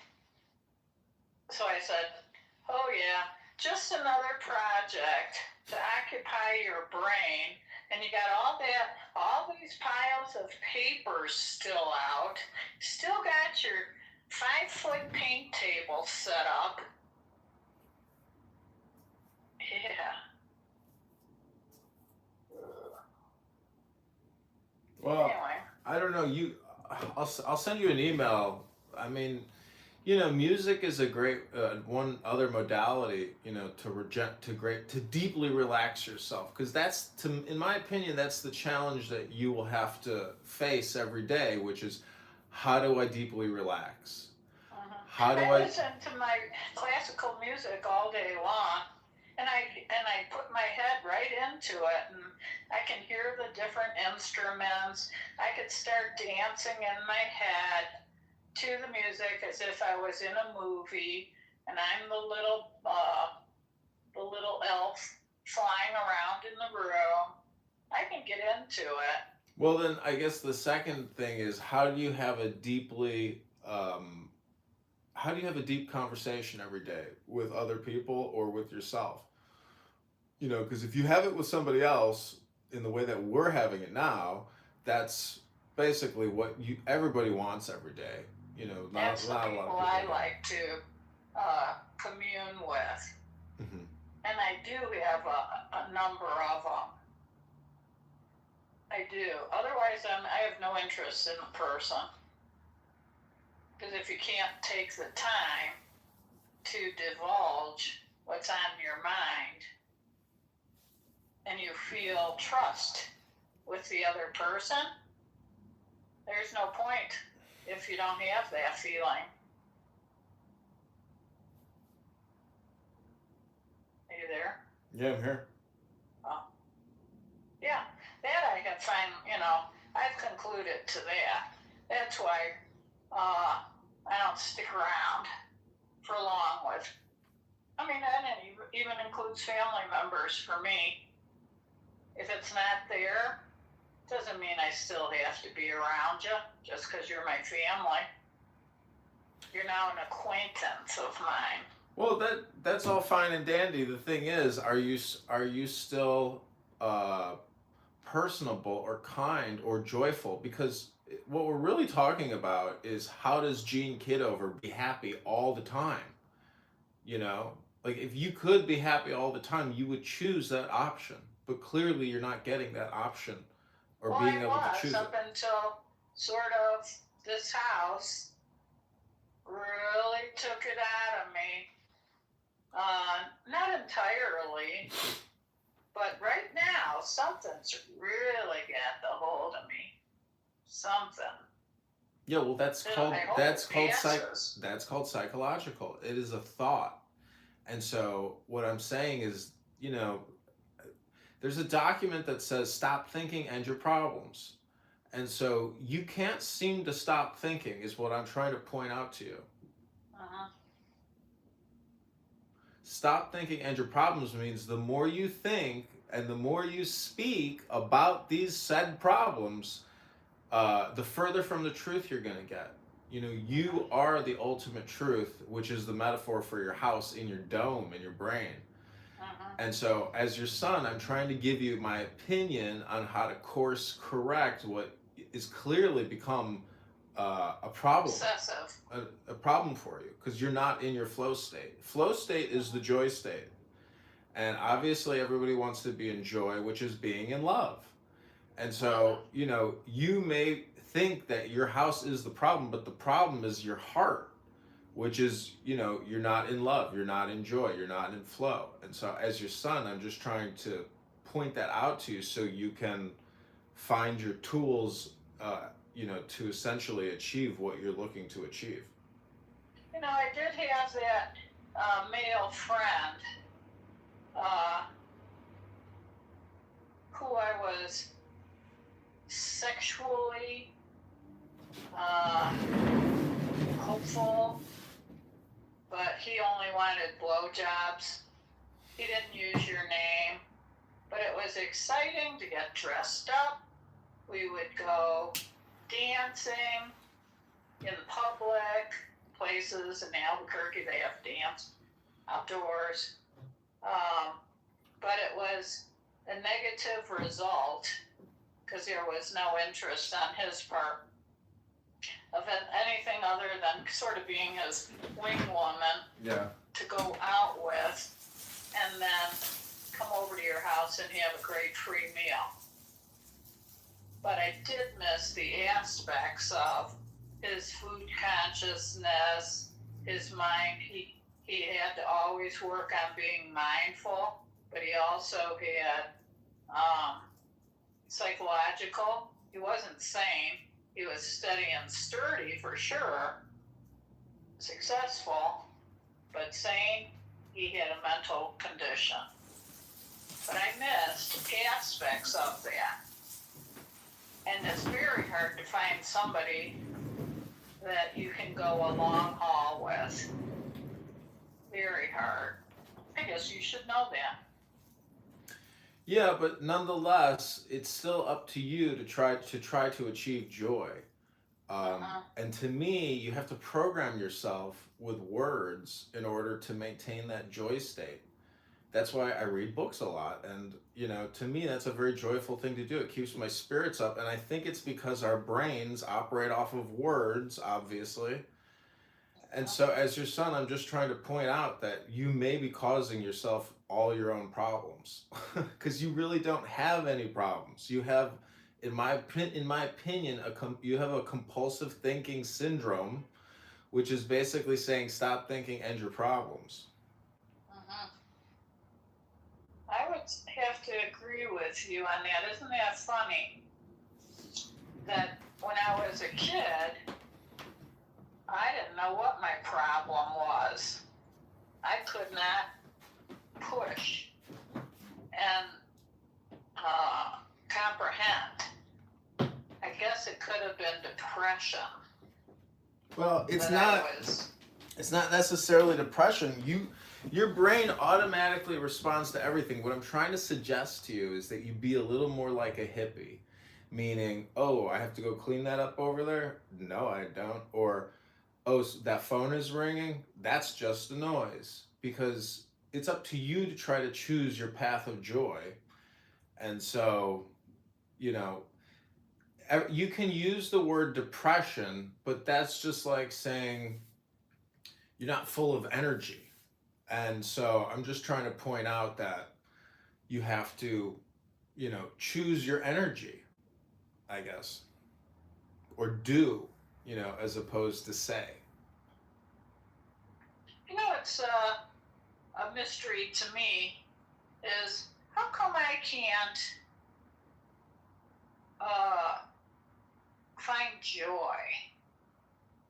Because you're looking for it in all the wrong places.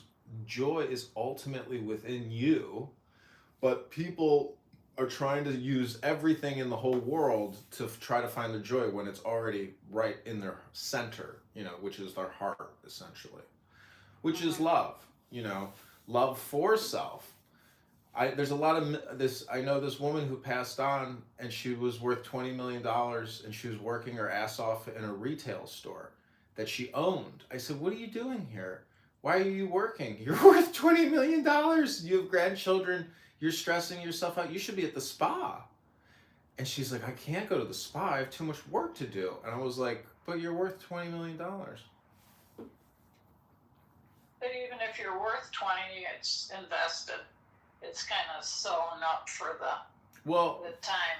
No, I'm trying to point out prioritization. Your body and your health is something you can actively monitor minute to minute. But it's up to you to choose what you're doing in regards to how you're treating your body or where if you're at the King Spa for a 12-hour session of just relaxation, well, that's real relaxation. That's a very healthful thing to do. So, you have been grinding your knuckles, fixing and cleaning and perfecting, and that's great, but it's every moment you can still choose right now to seek your joy. I did schedule 2 1.5-hour massages in December, starting on the 4th. Yeah, I decided I needed that, and it's my birthday treat to myself. Well, I'm stretching like 4 times a day downstairs on my yoga mats, these nice Thai beds, and I have all the room that I need to fully stretch my huge body.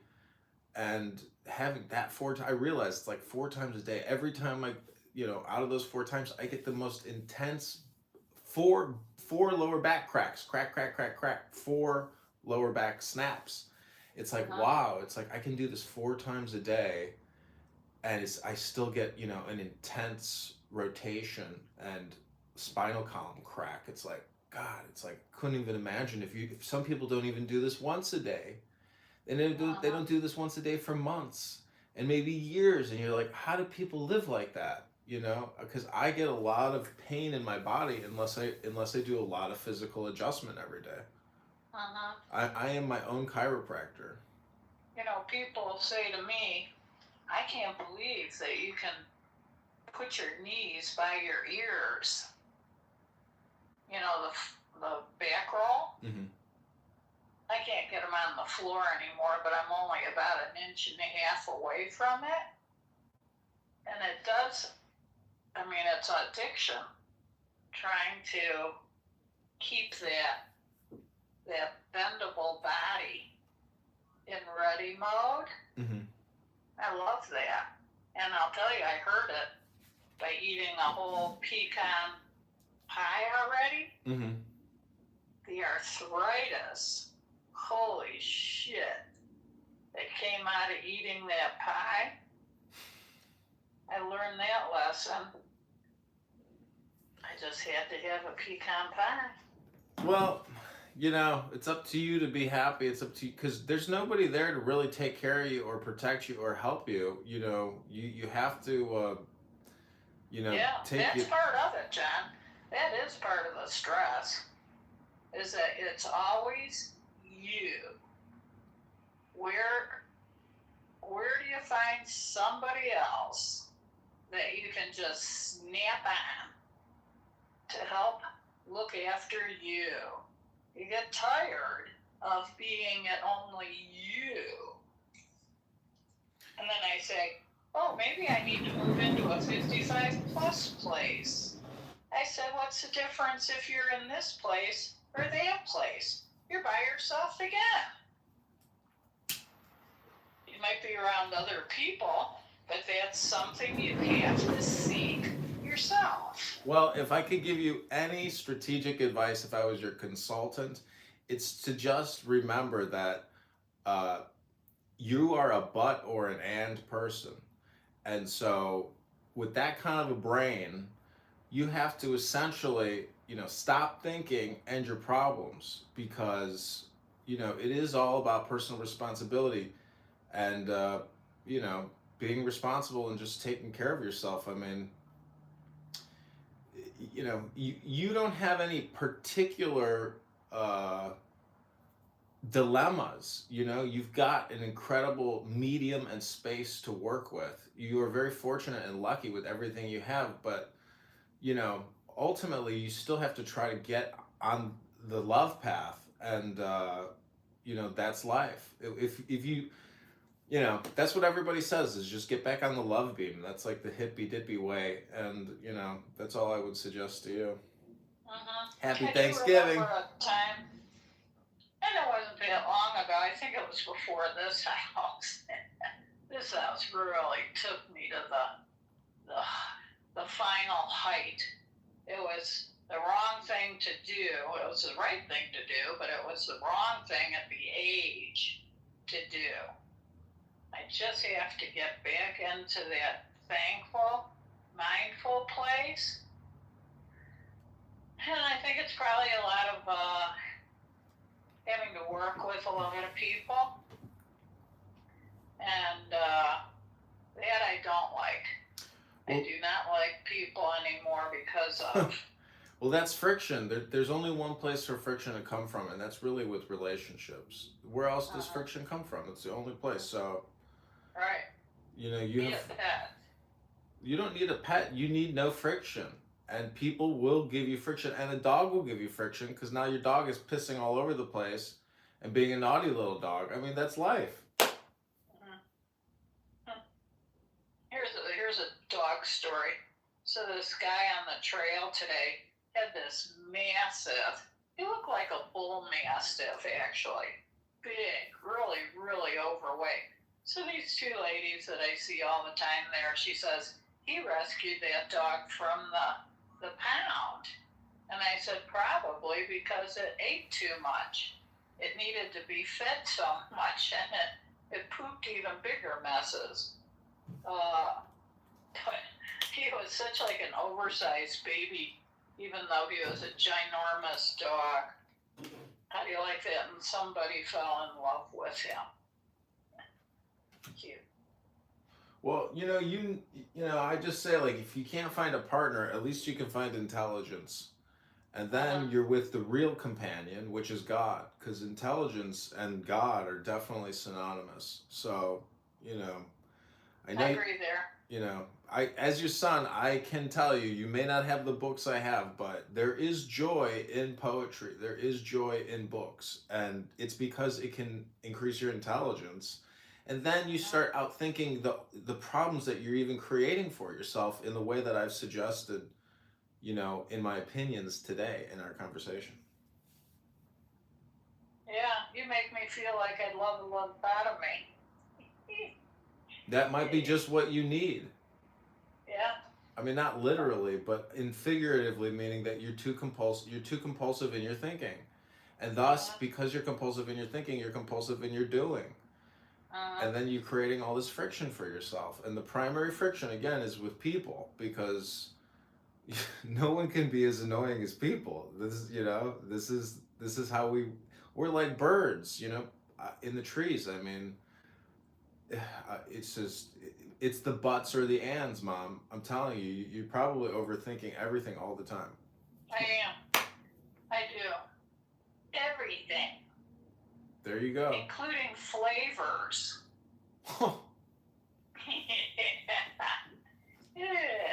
Combinations of flavors.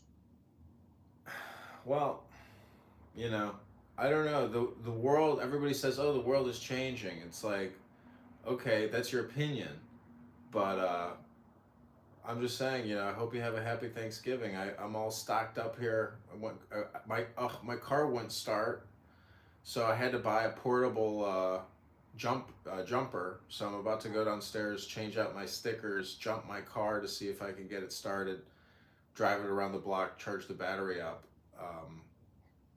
But I'm gonna have to take it in next week and get a new battery, and then I'll probably have the strut looked at. But anyways, all is well here. It's cold weather, isn't it? Isn't it cold there? Yeah, this is I believe going to be the third battery I've had to put in this stupid car. Well, the battery gets worn down from here. Batteries wear down because of the heat. In Chicago, it's because of the cold. I don't think it's just the cold. I put in an alarm and an auto start, so when it's cold out, I can warm the car up. But I think that drains the battery. And take it off of it. I can't. My car gets drained automatically because of the Sirius. I'm just saying, I never should have changed it. I should have just left the car the way it was when I bought it. Right. Can't you just have it redone? No, I'm not going to do anything else. I'm just going to get the battery, 1 to 2 more years with this car, and then eventually I'm going to get rid of it. But, it's just maintenance, It's the cost of owning an old vehicle. Let me tell you, even if I have money, I was like paying my auto insurance, and it's a fucking ginormous money drain being a American citizen. I know. Auto and homeowners insurance are basically 2 taxes on we the people. Yep. I just paid the property taxes in full. It's like just goddamn bleeding you being alive and owning a home. I know, and then try to collect, and then you have to get an attorney involved. And so ultimately, it's the attorneys and the doctors that are the biggest recipients of all of of everyone in society. They're the end of the stream, or they are the uphill. Yeah. We're just the Here's downstream. a perfect example. I'm in the EKG, getting that EKG. The little nurse, she says, I highly recommend that you listen to me like I was your daughter. Mhm. I'm suggesting I call an ambulance for you. I said, I appreciate you, I really do, but I'm in control. And if I think I needed an ambulance, I would definitely give you the go-ahead. But do not call an ambulance for me. See, she said, what I do is I recommend. That's my profession. And I said, and my control is my guide. See, I wonder, that was the point where I thought, what is her job? To get me into the system? To start swirling bills around? Well, she was. I'm not in a critical state here. I said on a 1 to 10, where's my EKG at? She says, I put it at a 3. I said, if it was a 7, 8, or a 9, or a 10, I'd say yeah. But a 3? I don't think so. And see, you are like the patient playing the doctor, and so these are all buts or and statements. If you're more aware of your communication, you would see from an outside perspective that you're causing a lot of stress and friction for yourself in your communication. And so, you know, the big key word to always remember, Mom, is communication does manifest into your emotions, meaning that, you know, it's your communication probably which needs work and adjustment, in my opinion. well, I just don't want a $3,000 bill when I'm not in a critical state. Well, it's like somebody saying, you know, when I die, I'm going to give you, I'm going to make sure you're in my will and get you $5,000. It's like when you're dead, there's no, who cares though? Who cares about your health insurance, your life insurance? Who cares about anything? Because when you're dead, like, none of this stuff exists in that state. So people like to do estate planning and retirement planning, and then they drop dead, and it was like, oh, you know, what was all that for? You see what I'm saying? Like, you are essentially arguing your way into the grave. Like, even before you get buried, you're going to be like, I don't think this is the correct way to do this. You know, like, that's because of the personality you have. And so, you know, I'm just saying, there's that old expression, you are your own worst enemy, and you have to begin to really try to understand that. Mom, you're causing yourself a lot of problems in your communication, not as in you have any problems, but it's my opinion as your son is that your communication has and is a persistent problem for you. Well, it's an opinion, Mom. It's not a yeah, fact. Of course it is. It's And an opinion. I probably couldn't figure that out until I can't figure shit out anymore. I'm dead. Well, you can figure out right now that the more you think, the more you speak, the further from the truth you're going to get. You're extremely argumentative. This isn't a courtroom. You're not live streaming in a court, you know, doing defense and offense against and making petitions. Like, you know, it sounds to me like you're constantly in a communication friction.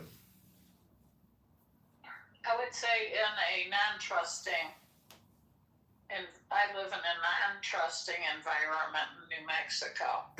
People can't It's the be wild, trusted wild west out there. You're dealing with pirates all the time. with being an older woman, the location of this property, and gray hair, age.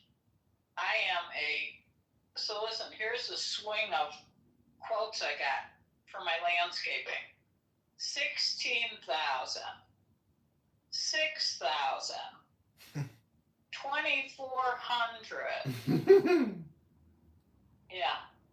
So that's what I'm dealing with right now. And it's driving me insane. And I say, I don't give a fuck when it's done. I can look at it. It's been sitting there for the last 6-7 months. It could sit there and I can just move from this house. Let the next fucker fix up that backyard. Well, I had the guys do everything here for $1,300, I believe, and they built things with the bricks. They cleared everything, made everything so nice. I was like, wow, that was definitely worth, the $1,300. I mean, they laid the brick in the front, and like it was worth. They got that was the good price. Couldn't have gotten any better with those guys. They did a really amazing job. Because I had that trust to flow. I have very little trust here. That's part of the thing I dislike about living in New Mexico. And just about everybody says that. If I met somebody that I really could trust, I'd leave here in a heartbeat. In a heartbeat. Yeah, but that is a but or an and statement. Every time, listen, you're now on my but or and show, and every time I hear a but or an and, I'm going to point out, that you're projecting. Because... You're taking your shit with you. Good luck. You are a but or an and person. You keep looking for this knight in shining armor to trust, but the truth is that's within you.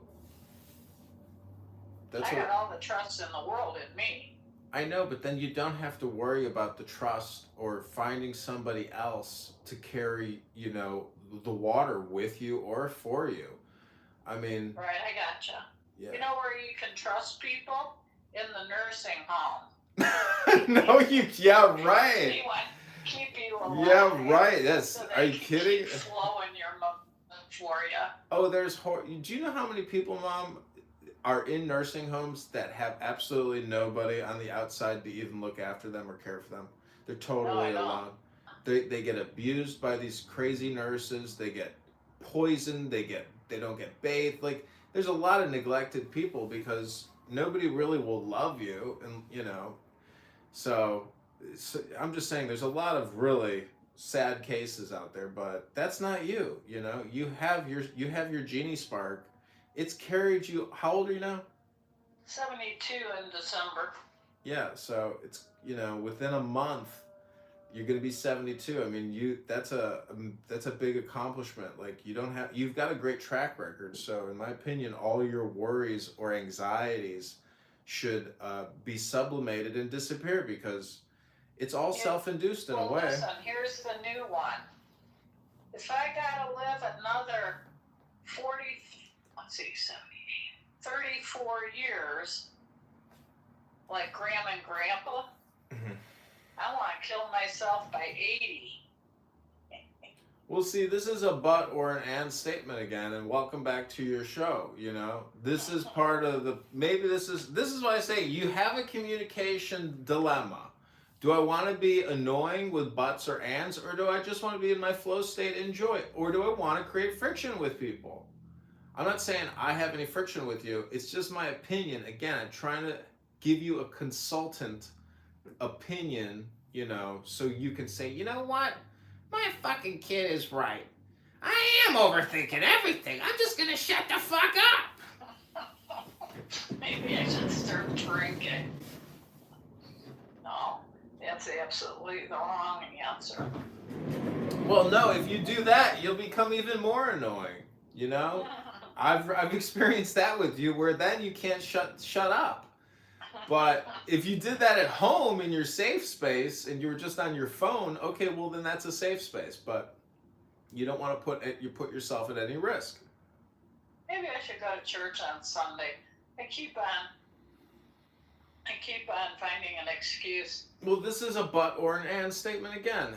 I will just remind you, we are not what we say we're going to do. We are what we do. And that's life. We are what we do. That's who we are. That's who you are. You did this house. You did that house. You did this job. You did this. You did that. That's who you are. That's who the real you is. That's my identification. Or remodels. That's your... My middle name should be Jeannie Remodel. Well, that's your medium. That's your art. You have blessed a lot of people with incredible living spaces because of all your work. Yeah, I hope so. I hope they like those modifications I made. Trust me, people. I like this modification project a lot. There's nothing more important than your house or where your living space. It's because it's basically an expansion or extension of your consciousness. You know. Uh-huh. I agree. You should see the dream I'm coming up with right now. I got this new idea. I have to draw it a couple more times to get it the way I like it. But that's what I'm doing. I'm building a fence for the side yard because I got a $650 rain barrel. It's 100 gallons. And I need to protect that so nobody walks off with it. Because I'm building a welding project in my head.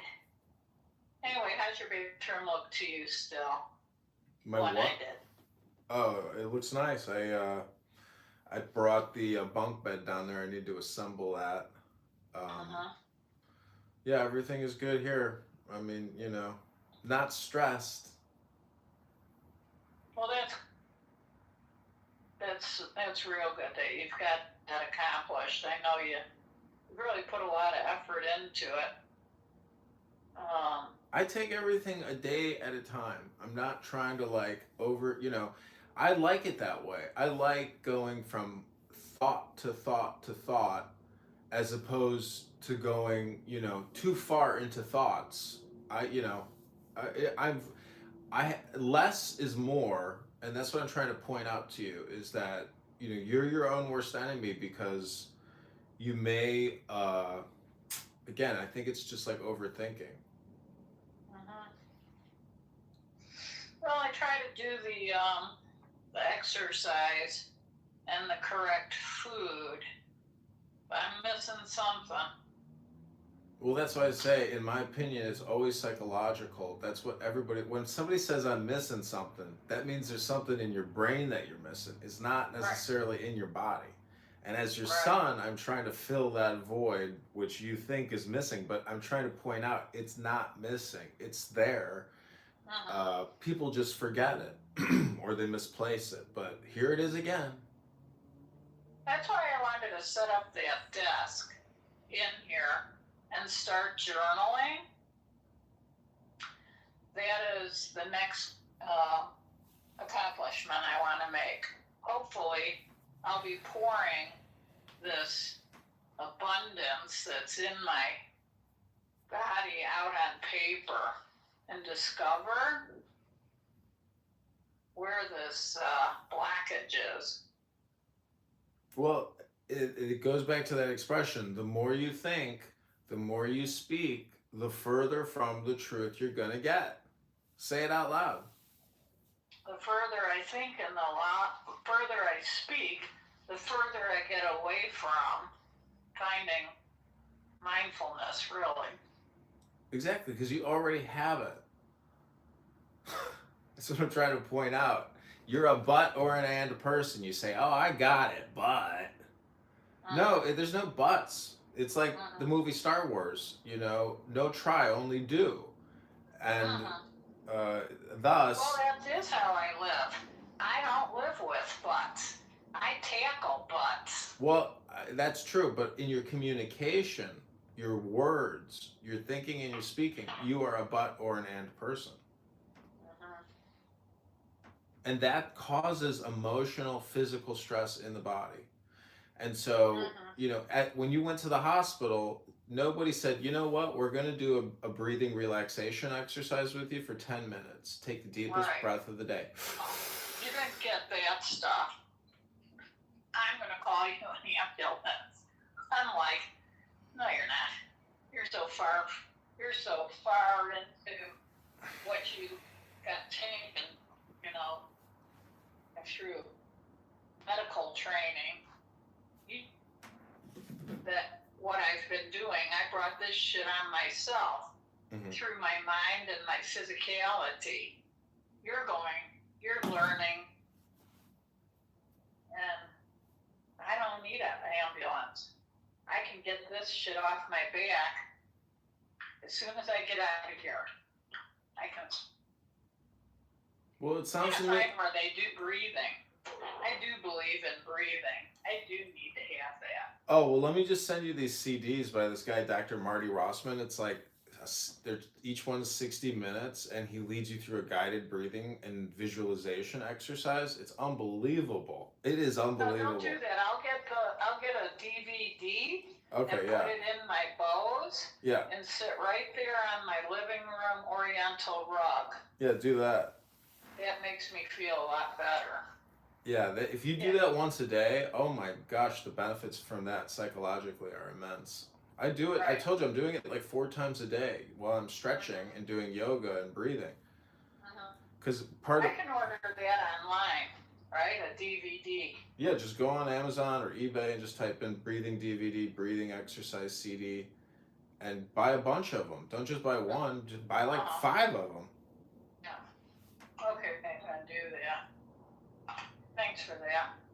Well, you think yourself and tell me after you do it.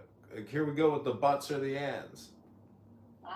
Okay, I will. Do it. I will. All right, happy Thanksgiving, Mom. I'm going to go. Wait, I want to say one thing. My sister Pat was looking out her window, and she says, "Oh, look at that. There's 7 turkeys." And they just, 2 of them flew up on my neighbor's roof. I said, "Turkeys, the kind that you eat?"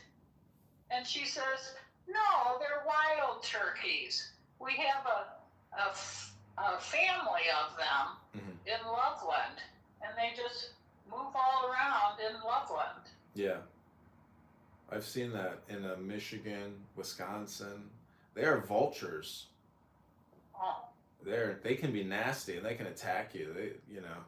I'm kind of for taking a shot at some. I mean, it's easy to think that they're pests, but in my opinion, they're probably pests. I saw 3 sandhill cranes nibbling in this reservoir today, and I said to this man walking, I said, "Man, we see a lot more sandhill cranes normally." And he thought about it, and he said, "Could be we're having warmer weather." And I said, "Yeah, that's a good thought." And I'm looking at my temperature, it's 60 out. So there you go, we are having warmer weather. I hope we don't have hotter summers here. They're hot enough. Well, I like to say that my mom says that talking about the weather or politics is the lowest form of conversation. But Mom, you have to try to remember, how do I create more peace in my life all the time and right now? And, I hope you have more peace and joy the rest of the year leading up to your birthday. Thank you, John. Thank you. I hope you said hello to your sister for Thanksgiving.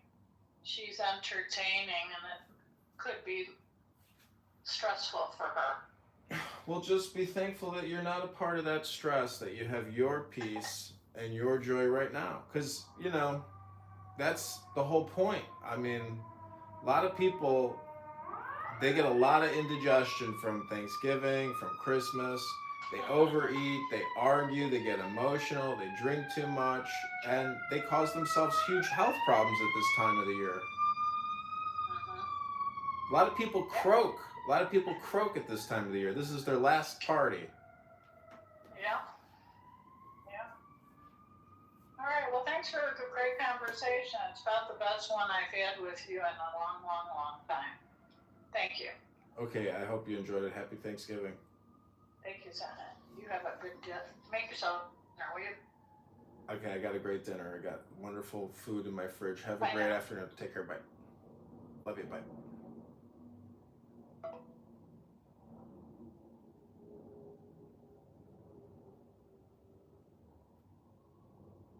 Ribono Shalom. Ribono Shalom.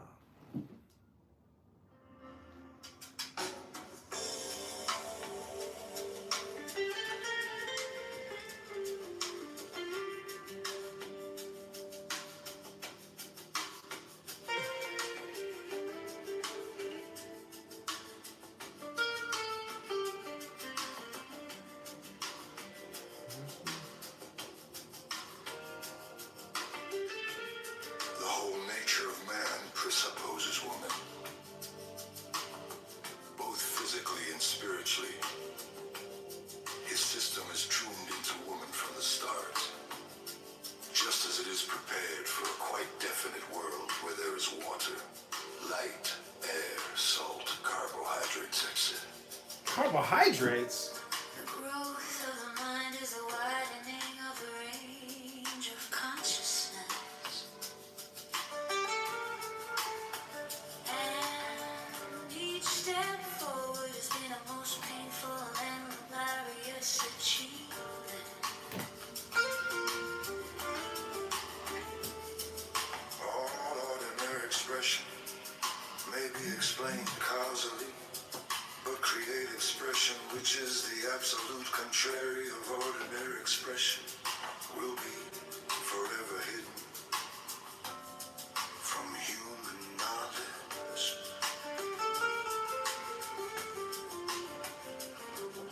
The meaning and design of the problem seem not to lie in its solution, but in our working at it incessantly.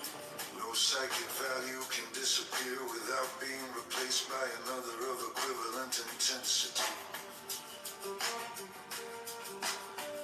In all chaos there is a cosmos, in all disorder a secret order. You can take away a man's gods, but only to give him others in return.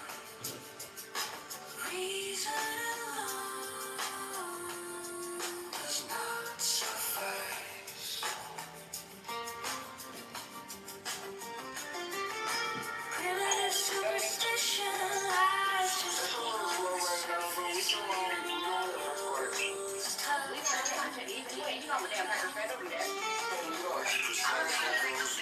Fight against it, who are the first to succumb to its suggestive effects. I like that song every time by Cardi B. to avoid the impression that there is a sort of foreknowledge of the coming series of events.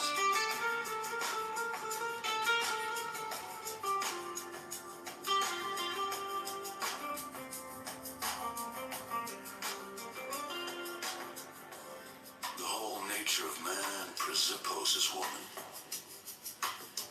Both physically and spiritually, his system is tuned into woman from the start. Just as it is prepared for a quite definite world where there is water, light, air, salt, carbohydrates, etc.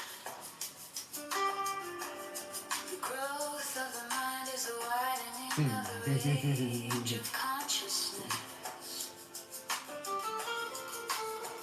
And each step forward has been a most painful and laborious achievement.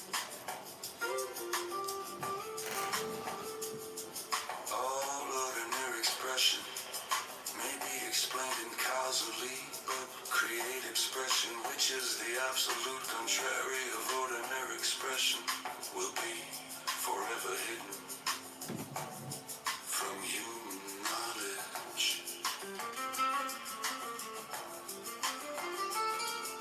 The meaning and design of the problem seem not to lie in its solution, but in our working at it incessantly.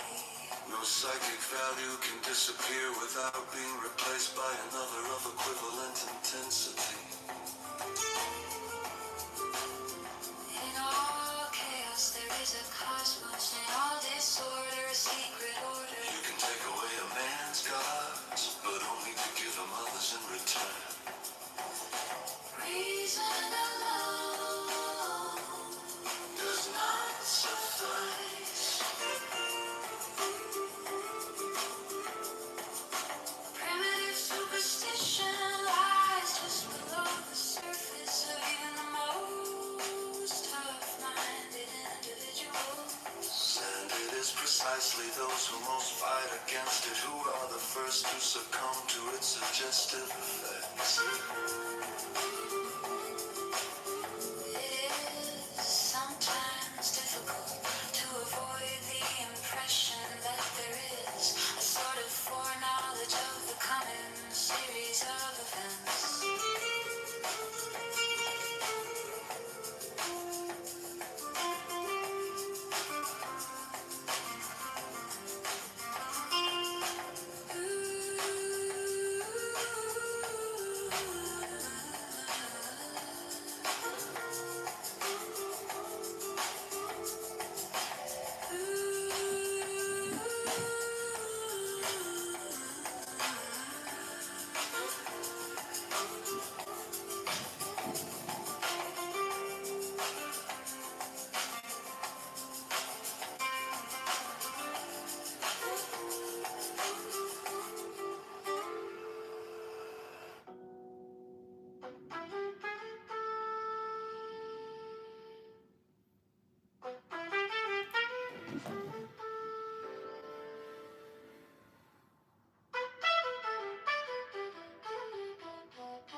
physically and spiritually.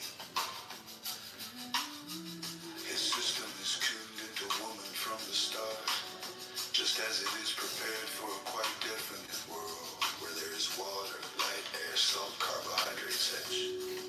The growth of the mind is the widening of the range of consciousness.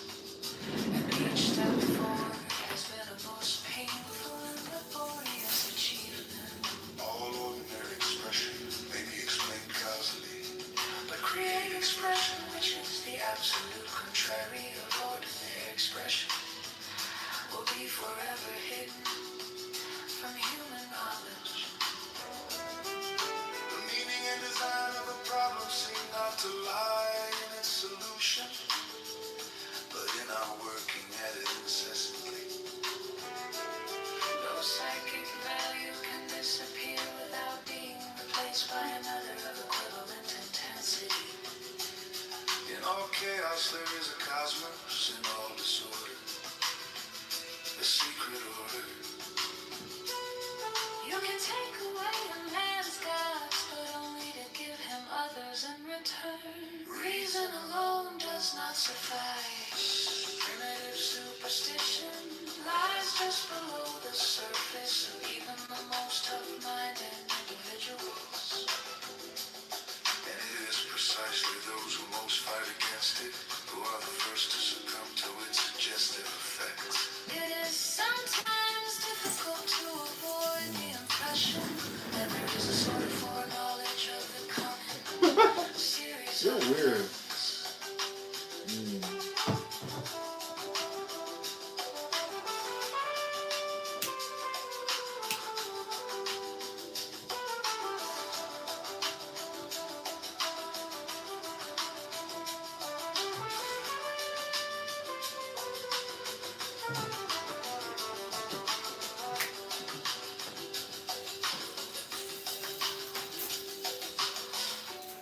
The whole nature of man presupposes woman,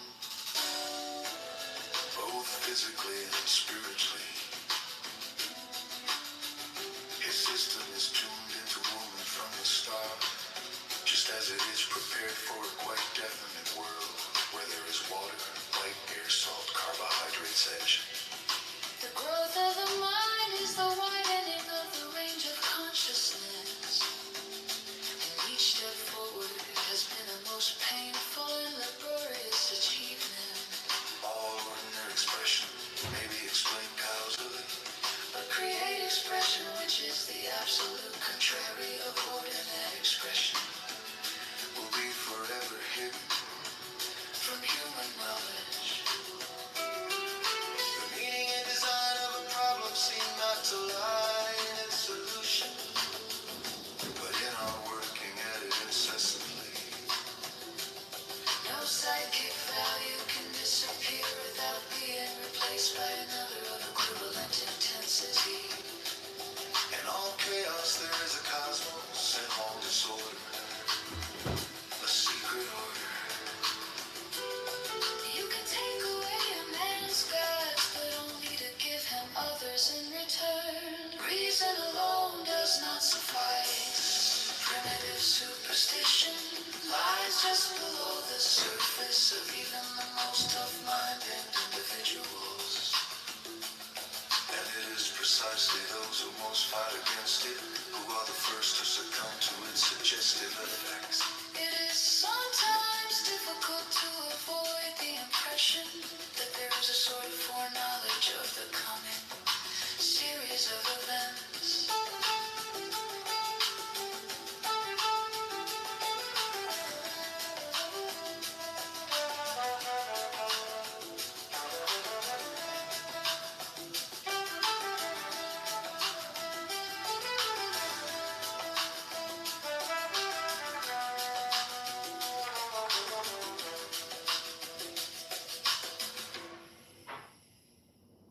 The whole nature of man presupposes woman, both physically and spiritually. His system is tuned into woman from the start, just as it is prepared for a quite definite world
fight against it? Who are the first to succumb to its suggestive effects?